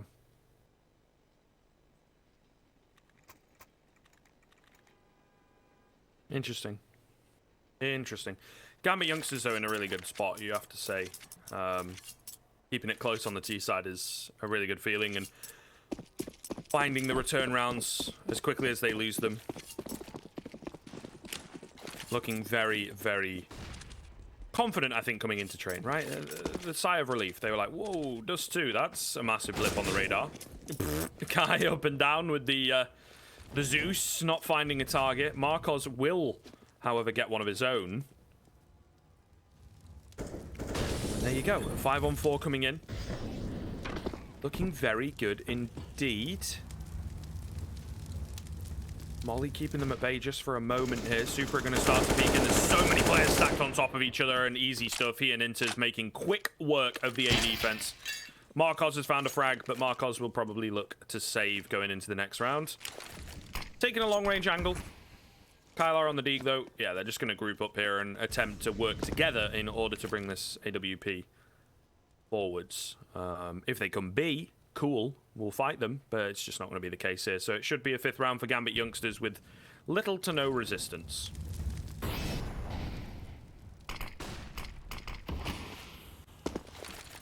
Yeah, Z-Smoke, Marcos is going to save.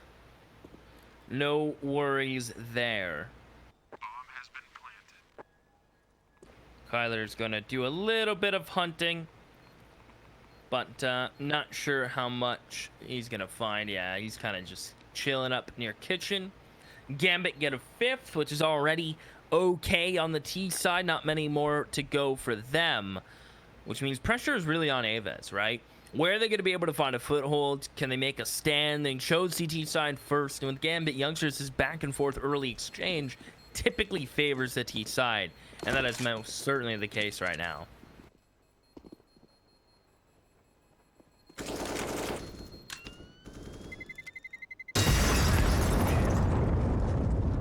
All right, here we go. Keeping it rolling. As they will continue to find rounds. AVEZ, pretty decent chance to answer back, though. I think you would agree, Keith. Looking good here with the buy. The double upset once again in play. Certainly liking this, but we'll see. Gambit youngsters, I mean, it just looks so very clean. And again, it's definitely a solid buy, but AVEZ are on the back foot. AVEZ are always under pressure, always having to perform with slightly less available to them.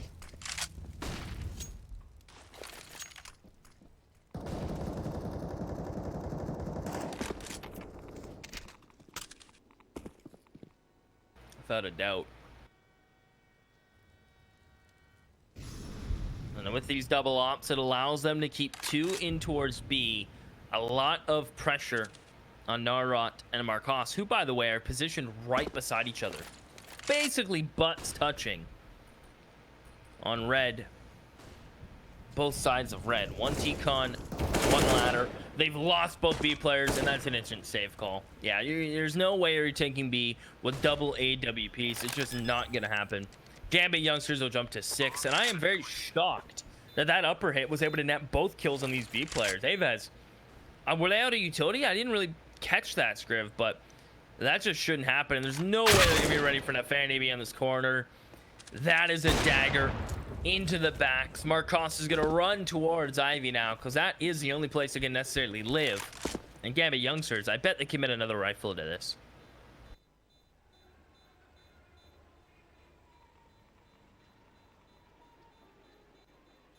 Would have thought so, but again, they are playing kind of passive. They are playing a very risk-free T side, I have to say. Ooh. Timings. Would have spotted the barrel and maybe gone a hunting, but not the case. AVEZ once again, yeah, forced to save and forced to come up with an idea into this round. I think it looks like it's going to be a half buy. Some of the richer players dropping pistols. And then armor being purchased up to try and give a bit of support to the M4 and the AWP, but not an awful lot. Gambit youngsters looking very good here on the T side. And probably a 7th to follow up as well, as they will continue to move forwards. Hellcase, our primary case sponsor, of course, our primary case partner, looking extra spicy. Just like Marcos right now. That's the 5-on-4 coming in.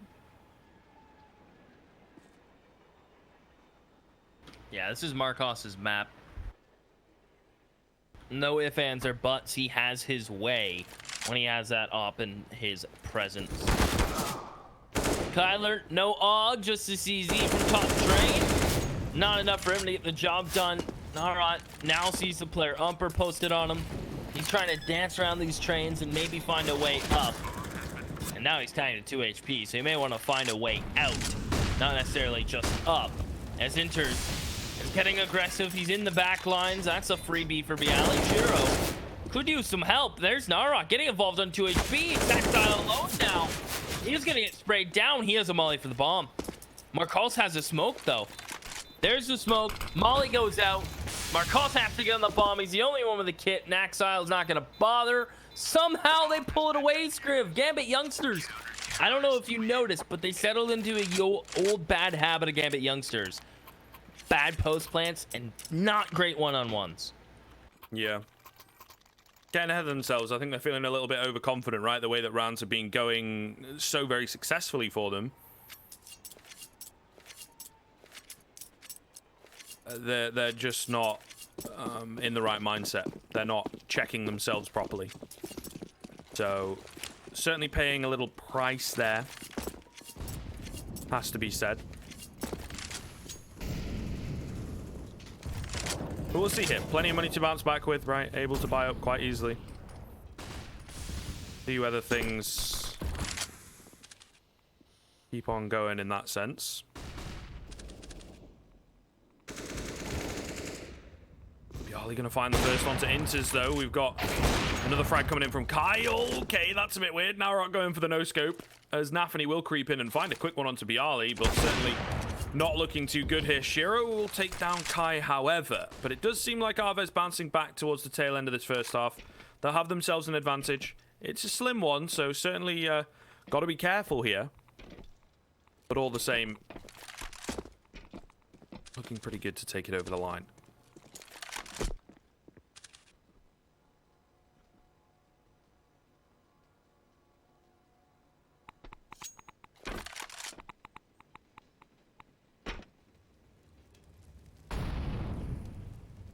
Supra needs to get a kill. He understands this. Shiro behind him. They spot the op. The molly to the heavens. Narot stuck in the smallest corner by the desks, and Shiro gets caught looking through the lens of defeat, and Marcos is not taking no for an answer. He is taking picks after pick after pick. He has been the man on the CT side. That's the Marcos we've seen and adapted to, and honestly almost expected, Scriv, round after round. They're going to go right back into the double up again, eh? There's no reason not to keep pursuing that adventure. It means you can play to B. The other rifle player, though, on A is kind of put in a weird spot. And it seems like Gambit youngsters have already hit the sweet spot in sweet number of 6. Plenty of room for 7 and 8, however. Shiro, down ladder with an op. That is just disgusting. Great movement. Good decision making on spawn. And Kai did not stand a chance.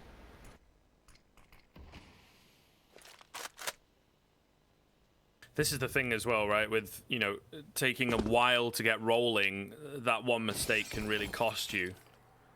And Kai going down early on might be the one mistake to make the difference here. Gambit youngsters not ready for it. Bialy will take him down with a double dink. Able to get away.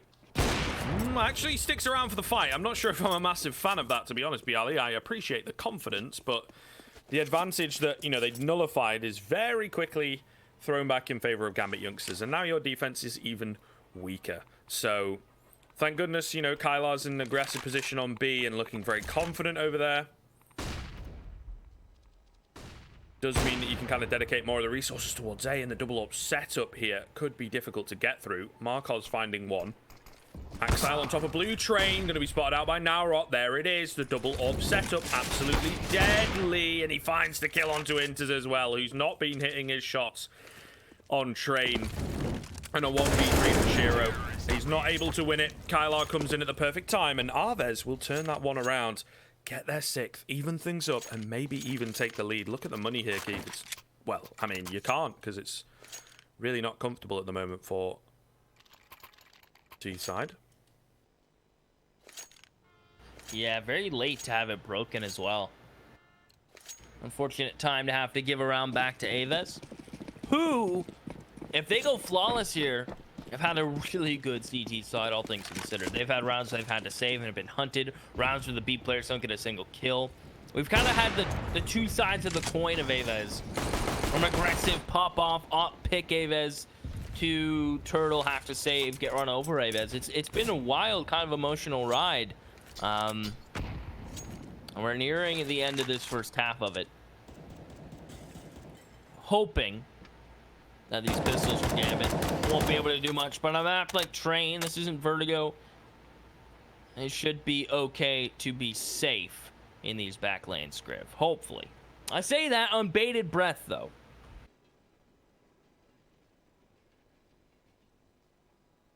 I think that is wise. In all honesty. Yali will open us up, however. Maybe playing with fire as he so often does. Yep, gonna get taken down.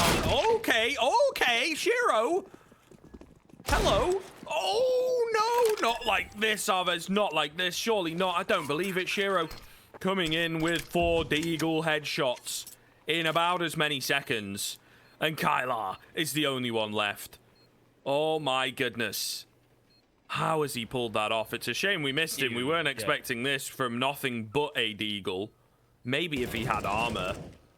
Oh, AVEZ, how do you let this slip? You see why I said that on bated breath? Yeah. That is... Honestly, it's hard not to find it funny, but that is just absurd from Shiro. This guy is dialed in on levels I'll never beat. And he wanted the Deagle-only ace. He didn't even bother trying to push for that op. He didn't have more on his back. He didn't care. Kyler will be able to save the op. Axile and the Fanning can throw their weapons over to teammates. This is just... Even seeing the pistol, like... What? Okay, how does he have time to kill Narot, then Kai there? Dude. The dude is out of this world. That is not even fair. That is already a prime half now for GAMBIT youngsters. The fact they have a bye here, and perhaps, depending how this goes, a full one in the next, like, this is a great T-half. It was already good, but now you've crossed that line and then moved into great territory. Shiro, looking for the opening pick. Narot, you must be careful. You must be cautious, because it's Shiro who waits on the other side.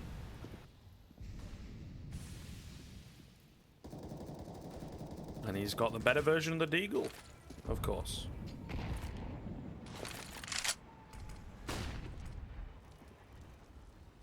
Ooh, Nafany's crept in here. This could be deadly. Not spotting anyone out just yet. But is this going to feed into a B hit? Probably. Kylar has no idea. And I feel like he falls, and then connector is compromised. And then what do? Oh, here we go. Beautiful stuff from Nafany. The patience paying off. Oh, gonna go down, looking for the second onto Kylar, who goes, hold on, there's a man behind me, and, well, beautifully played. It isn't Nafany to find the frag, but Supra gets him with his back turned. The B-bomb site has fallen. Shiro gonna take down Narot, and AVEZ have been picked apart in this round. Absolutely outbrained, outgunned even. And they will look to save as the 8th coming in on the T side from GAMBIT youngsters.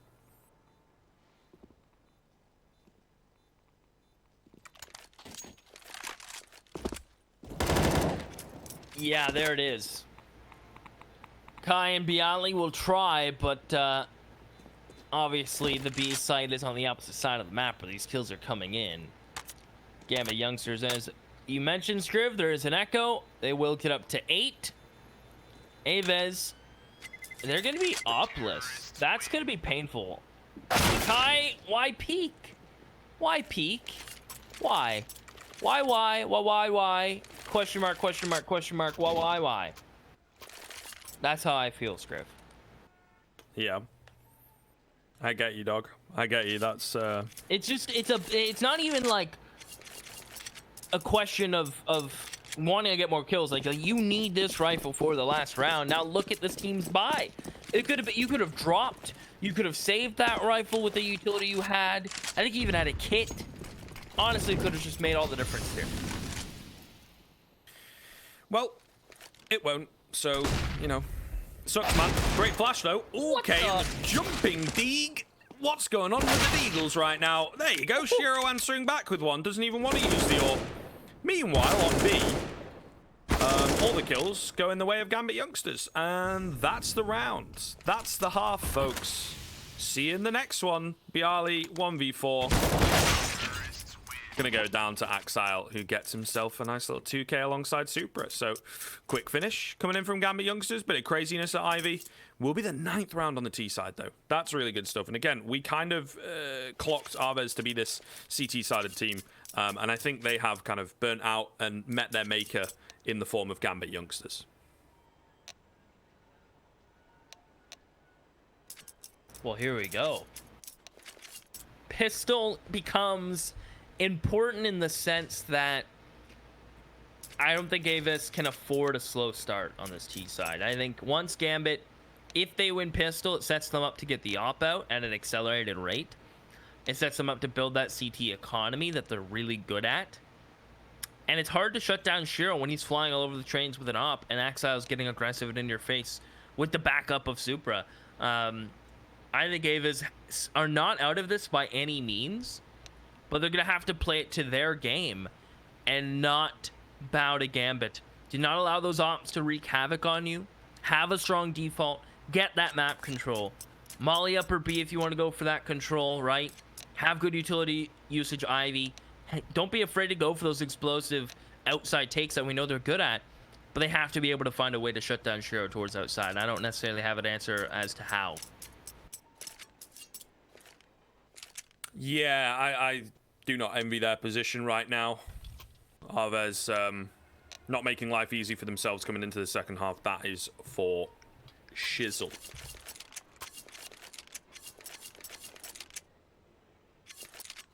Got a ball's coming in. Not like this. Not like this.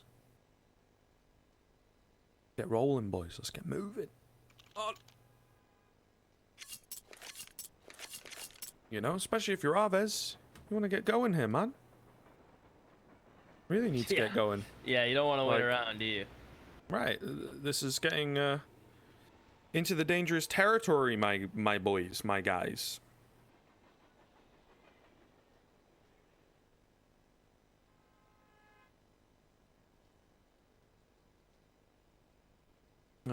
Bit weird though. Does seem like none of them are bought up on the other side, Keith, so I don't quite know what's going on here. Don't quite know. Hopefully, I'm going absolutely mad towards, it's very late. Okay. Just trying to keep track in the chats, you know, and see if there's anything we got. Anything going on? No, I don't think so, unfortunately. Nothing got going on? Nah, man. The last one was, you know, at the start of the game when we had the issues. I thought you meant Twitch chat. Like, there's got to be something going on. A Twitch chat always knows, dude. That's true. That's true. Twitch chat are quite a bunch of smart fellers. I almost said fart smellers by accident. That's not... Oh, look at those odds shift. Yeah, that's... I believe, if I remember last time, on Vertigo, it was like 1.5 to like a 3.25. So, bit of a shift. I think that just shows how good that T side was from Gambit, and it's good to have my analysis backed up with facts, Script. Hell yeah, dude. A hit coming in. Shiro holding from under ladder into... Oh, what are you doing, Shiro? Okay, this is absolutely wild to keep up. It's absolutely mental. However, Nafany and Supra finding some stability. 2 versus 1 coming through. Marcos, the only one left. He's quite far away. Catches Nafany with his knife out for some reason. Then can't finish the frag when he's on 2 HP. What is going on? Taking long-range fights. Supra on 30 HP because he jumps out of heaven like a madman. What is happening? Oh, my God. They gave him bomb. Well, yeah, he says it's too good to be true, though. Surely not. Surely they haven't. As he'll creep in and get the plant. Maybe even go B. Yeah, he's going to go B. He doesn't know if that player Heaven has left or if he went back deep Z. Because he's going to take the time, and he's got the timing of his life. As soon as they realize the bomb's gone, they'll know what's happening. Marcos can do one of two things. Tap the bomb and go back and hold Z and really bait a kill because you kind of have time for it, or plant for yourself and go to the most obscure angle you can. So he's going to plant right side bomb and probably go towards upper. or he's gonna sit Pop Dog. Either one, I am a fan of. A kid on the fanny with the smoke, but they have to stay together. Cannot give him individual duels. Watch for the smoke to go on the bomb as soon as they find it. There it goes. Very spammable for the block though. And he gets caught looking. What a shot from Super. There wasn't a moment where Marcos had a chance to flick up. Wasn't even a fair fight. Yeah, and really important that they eliminate him quickly, right? With their HPs, with their lack of armor on Nafany there. So, yeah, definitely a close one in the end. But it is Gambit Youngsters come out on top, and AVEZ. Messy pistol, not the way that they want to start things off, Keith. They really did need to get an early foot in the door here, and it's just a shame. It is a big shame. We'll see, though. Bomb plant comes in. They're going to eco this one out, try and get the AKs out as early as possible into the second half. And, well, they're going to have to put an awful lot of faith into them. Kai tagged down early on. Ooh, Marcos will get a 1D onto Supra, though. So suddenly, it becomes a little more spicy.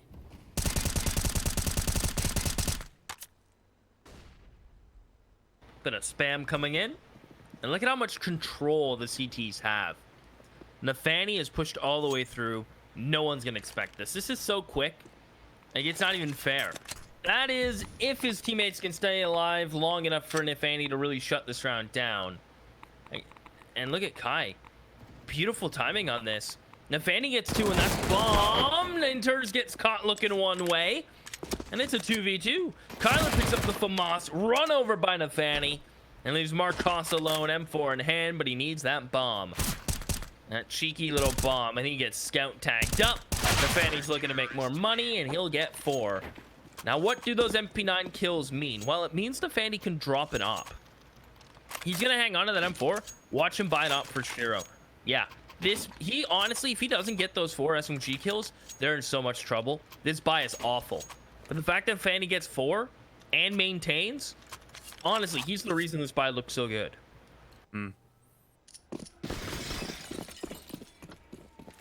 The little things, my guy, do be making some big differences here towards the tail end of this series.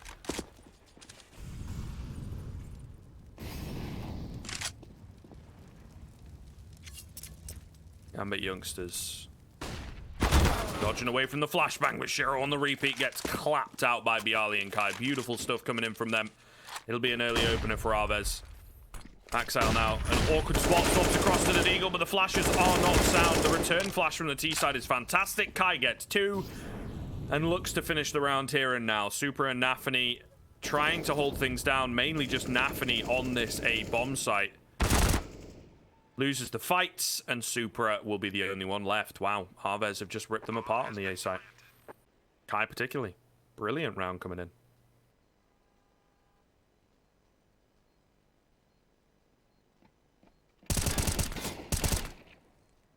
Yeah, they're going to hunt Super down a little bit here. Kai, that's the man we've kind of seen earlier, right? Against the Vikings. He was the man to just shut things down on train alongside Kyler. So, good to see him start to find some form, and when it's not too late, Supra, he can save. I don't think he's going to be able to get to the op like I bet he wishes he could. Now that's going to be 7 for AVEZ. It's going to be a save coming in for Gambit Youngsters. But it's a double save, so honestly, knowing them, they're the type of boys to force this.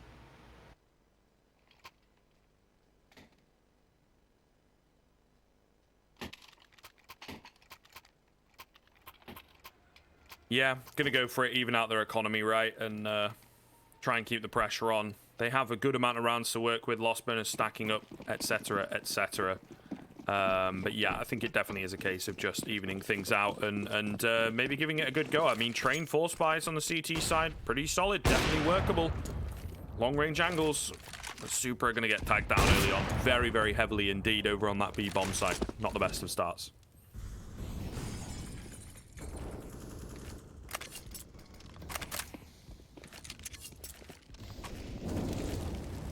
Yeah, they're still hunting though. They hear those players drop down ladder. Some information gained, tagged up. Alright, gonna dip on out of there, and Nafani will just take control. Not a bad start from Gambit Youngsters. Damage and map control. Kind of prime. Not too hurt for that one. That deep smoke T-Con allows them to fake control in towards T-Con. What does this do? They're trying to funnel them towards Ivy or B. They do not want them to come out towards outer yard with their rifles. It would be bad news bears. Axile just barely unable to escape, but look at the damage he's done to these players. Pistols can clean this up without a second thought, Scriv. Yeah, shakiness, certainly. Nafani going to find Kylar, gets his hands onto an automatic weapon in the form of an AK as well. Shiro doing a little bit more damage. Flash coming over the top, beautiful stuff as he will drop now. And things starting to go from bad to worse. Marcos coming in from behind. He's going to have to do so much work. Kai has crept in, trying to get the drop on Shiro. Nafani, though, checks the angles and will save his teammate. All onto Marcos, good for one, but traded immediately. And Gambit Youngsters in with the 12th off the back of the floor spike. It's such a Gambit Youngsters round. Like, aggressive, in your face, fight for control, make AVEZ overthink the situation. Make them, funnel them to a place where you can handle it, conceal it, and not allow it to get out of control. And execute out a T-Con with a bunch of nades over the top. It's hard to manage with pistols. You force them to Ivy, you isolate them to one side, they smoke themselves off. It all works out in their favor. The sight angles are way stronger when you only have to deal with one pronged attack. And Gambit funneled them just into that. Look at the buy from AVEZ. A Mac 10. The Appa Marcos is one of the strongest things they have rocking. But it's a Deagle and a Mac 10. Everyone else on Gambit, they have rifles. Now we're getting near the point where this may just be the game-saving rifle round. Gambit win this, 13, save, 14, looking at 15 before rifles come out. This is almost do or die for AVEZ. I would say this is almost a must-win, because it's only going to go downhill from here. Yeah, certainly. They'd have to force by themselves into oblivion beyond this point. So, a lot of poignancy coming into this one.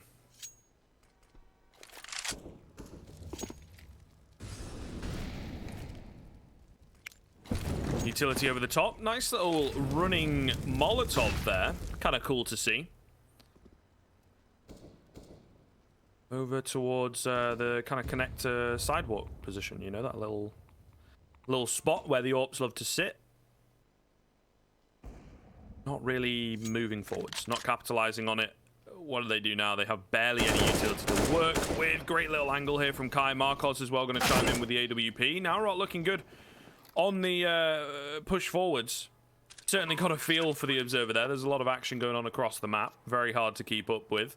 But the bomb's been planted. And Gambit Youngsters just like that going to go to save.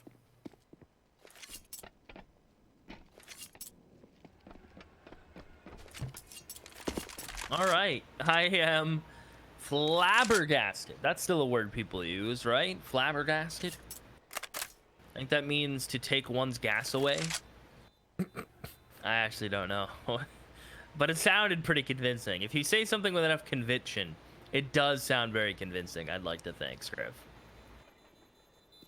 Yeah, but, usually, right? Usually. There's going to be 8 for AVEZ. They win the must survive and make it through round, and all of a sudden there's a bunch of flowers popping through the floor. It only takes a bomb explosion to allow nature to recover. And here we go. Gambit buying around the weapons saved. Of course, they're MP9s. That's all they can afford. Look for Super and Nafani to push through B, ladder control, Ivy pop, T-Con control. Anything you can imagine that requires you to get in their face and aggressive, they will do it. Oh, not when Marcos is doing that, though. Yeah, he is really being consistent in the past few rounds. Very scary stuff indeed. For Gambit Youngsters, will give a nice opener to AVEZ to work with. And the pace, it has not stopped. The gas still on. Oh, Axel, though, picking up 2 towards Ivy. 1 through the smoke. Very cheeky indeed. Narok, meanwhile, speaking of cheeky, almost a double spray down, but not able to connect fully. Marcos finds himself to be the only one left. Nice flick once again. Mr. Consistent hits his shots. Unfortunately, does not have the teammates to back him up in these past few rounds. And there you have it. Going to try and move his way towards the B-bomb site. 1 versus 3 required. A 4K overall. Definitely not out of the question because he gets this bomb down in pretty good time. I'm going to look to take a fight here. But they are very wary of the fact. AWP. Do not want to mess with that. Got to try and creep in and hope he doesn't look to my position, you know, and force me into an unfavorable fight. And, well, that is looking to be the case. Oh, no. Gets a drop onto Inters, though. That was the chance. Surely. Oh, spots out the second. This is definitely doable. Flash going on high. Gonna move up the train. Oh, okay. Ambitious on that one. 19 HP remaining. The defuse coming in from Axel. Just gonna hold it, but Marcos takes him down. And he does get it done, Keith. He survives with 4 HP, but he does not care. He does not miss. A huge clutch coming in for the... Oh, I don't know if he's the best player, but he is certainly the best player on this map for AVEZ. Yeah, he has dialed it in the last 6-7 rounds. Once he's been able to get this AWP on the T side, he is really finding a groove. The alley hasn't gotten a single kill this half, if my math checks out. So it has been the Marcos show. Gambit, nothing invested. USPs, it appears. The 1 grenade. The look towards fights towards outer yard. And I don't believe this is the type of round AVEZ will lose here. I'm pretty confident stating that. So it'll be 12-10 for AVEZ. And if you take away the force buy win from Gambit, the score lines could be swapped. You take away a couple rifles, right, from that win, it could easily be, honestly, 11-11 or 12-9 even AVEZ. There's no way AVEZ dropped this, though. But they don't want to lose members either. If they lose one more, it's a round win for Gambit, in my opinion. Just damage-wise. I was going to say, are they going to expect them here? Oh, God. Shiro's gotten up. Okay, thank goodness for that. Thank goodness for that. No madness coming in. They do lose another player, though, as you said, so it is a bit too costly, right? But I don't know. I feel like they're just happy to get the rounds at this point. They certainly need to be winning this next one cleanly, so it puts them under pressure in that sense. Kyla's like, yo, can I get a handout? Thanks very much. And they are all sorted. But definitely now an even more important round, right? It adds a lot more pressure to this round to not only win it, but win it cleanly. And if they lose it, Gambit youngsters are in prime position to close them out. That's for sure. Ooh, key fight here. The molly coming in. Supra going to try and take the fight regardless. Interesting to see him on the AWP and not Shiro. There you are. It will be AVEZ to once again find an opener. The B-bomb site left vulnerable. And I think there's some mixed messages here over on the CT side. It does look like, you know, maybe Inters and Axile playing more passive, playing more towards the A side of things, looking to save. They are going to be convinced to move across. Axile still not moving, which is ever so slightly frustrating. Actually winning fights. Oh, Inters winning the fight against Marcos. That is big. Shiro coming in. The rotations are sound and the shots just not landing at all. The nice opener for AVEZ does not convert, and it will be a 4v2. And Axile now, well, look at me. Aren't I the fool? The position that he has kept the whole round long is going to be solid. He's only good for 1, but he's done so much damage on that rocket. Surely this is converted. It is indeed. Yeah. So there you are. Gambit youngsters in with the 13th and denying the bomb plant away. Look at the money. This is a really, really good opportunity for Gambit youngsters. At the very least, I think, to, you know, get 14, make 15 look more doable. But that round really put so much pressure on the AVEZ boys. Remember back a couple rounds when they killed 2 players with USPs, and I said, this is going to be expensive. This is going to come back. Now look. This is a buy any other day if you keep 5 alive against just USPs, right? Because now you have teammates who had a drop and you kind of ruined your money. They keep 5 alive there. This is a buy with Kai. Not even a second thought. You're going to be purchasing into this one. Instead, you're giving 14 to Gambit youngsters with what? 1 AK as a fighting chance? Now, don't get me wrong. If Kai proves me wrong and gets 3 kills here, I'm sold. But he is solely the only guy who can do it. Supra runs him over. There's Kai. He needs to get them both. And you know what? My words might taste bittersweet here, but I'm happy to see Kai do that. The retake, don't kid yourself, though. It's still coming, Striff. Oh, it's going to be shut down pretty quickly by the looks of things, though. A hero needs to step up here for AVEZ. Great little molly. Kai's not forced into a super awkward position, but it spreads. It takes him down. That's actually massive. And 2 Glocks to hold things down. Not looking too good. The double take from Axile coming in. Okay. The second as well following up. I was going to say, and that should be the round, but you didn't have to do that to him, Axile. Defuse will come in. A little close for comfort, but all the same, 14th round for Gambit Youngsters secured. Wow. All right, guy almost does it. He gets it up for a glass cannon AK, right? Or excuse me, an armor AK, no utility right back. So what do I know? Apparently not that much. And here we go. A good pause coming out from Gambit. Discussing maybe. I would love to see Shiro actually take this B spawn. I know AVEZ hasn't been really pressuring B that much because they're taking it with 1 player. A lot of times they're worrying about ladder, they're spamming T-Con, they're not even going in T-Con early because of the utility from Gambit and rifle rounds. AVEZ has been kind of just defaulting, a lot of pressure Ivy, late B takes and executes after the fact. Nothing really too quick, so I would love Shiro to go for an upper B pick here. I think it would be the move. He's been a little predictable as of late, but if he wants to play to his comfort, that's completely fine with me as well, Scriv.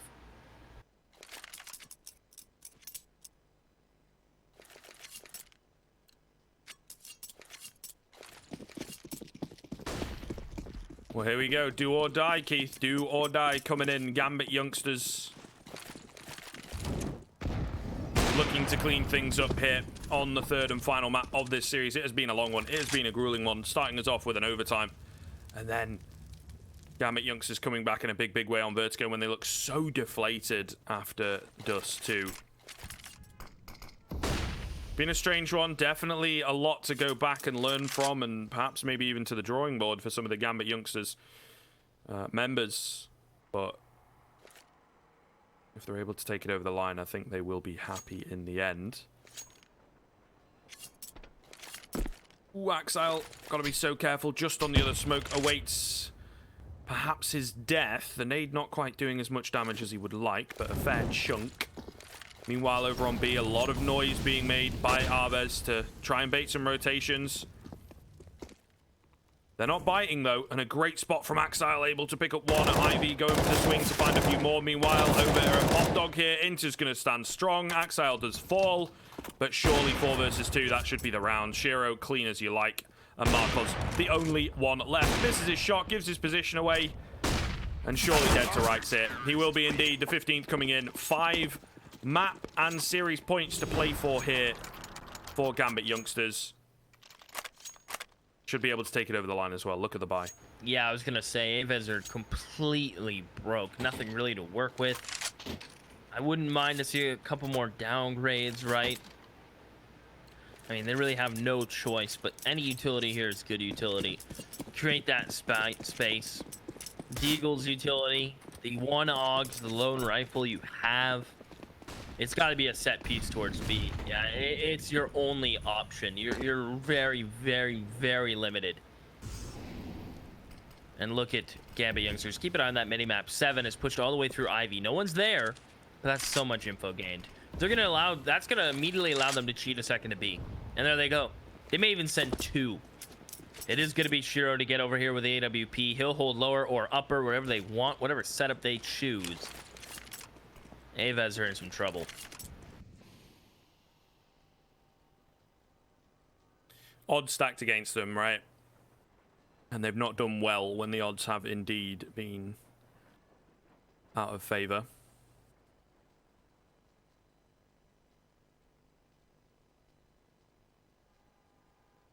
Silence, the calm before the storm as the utility comes over the top. Baiting out some of the early utility of Gambit Youngsters. I do like this. 1 smoke, right? Gonna go for the double pump. Beautiful. They get a lot of bang for their buck here. Both the mollies coming in. And there you go. Now it's time for the real hit. And there's nothing to keep them at bay. Really well done from AVEZ here. We'll see whether they can convert it. However, Supra finds a lot of damage, but he will be blinded up. He will lose his head. The rotation's coming in. Will they be strong enough? It looks like it. Marcos, once again, we've been here so many times, is in the 1 versus 3. With the Deagle, not the AWP. We'll get the plan in, but what does it matter?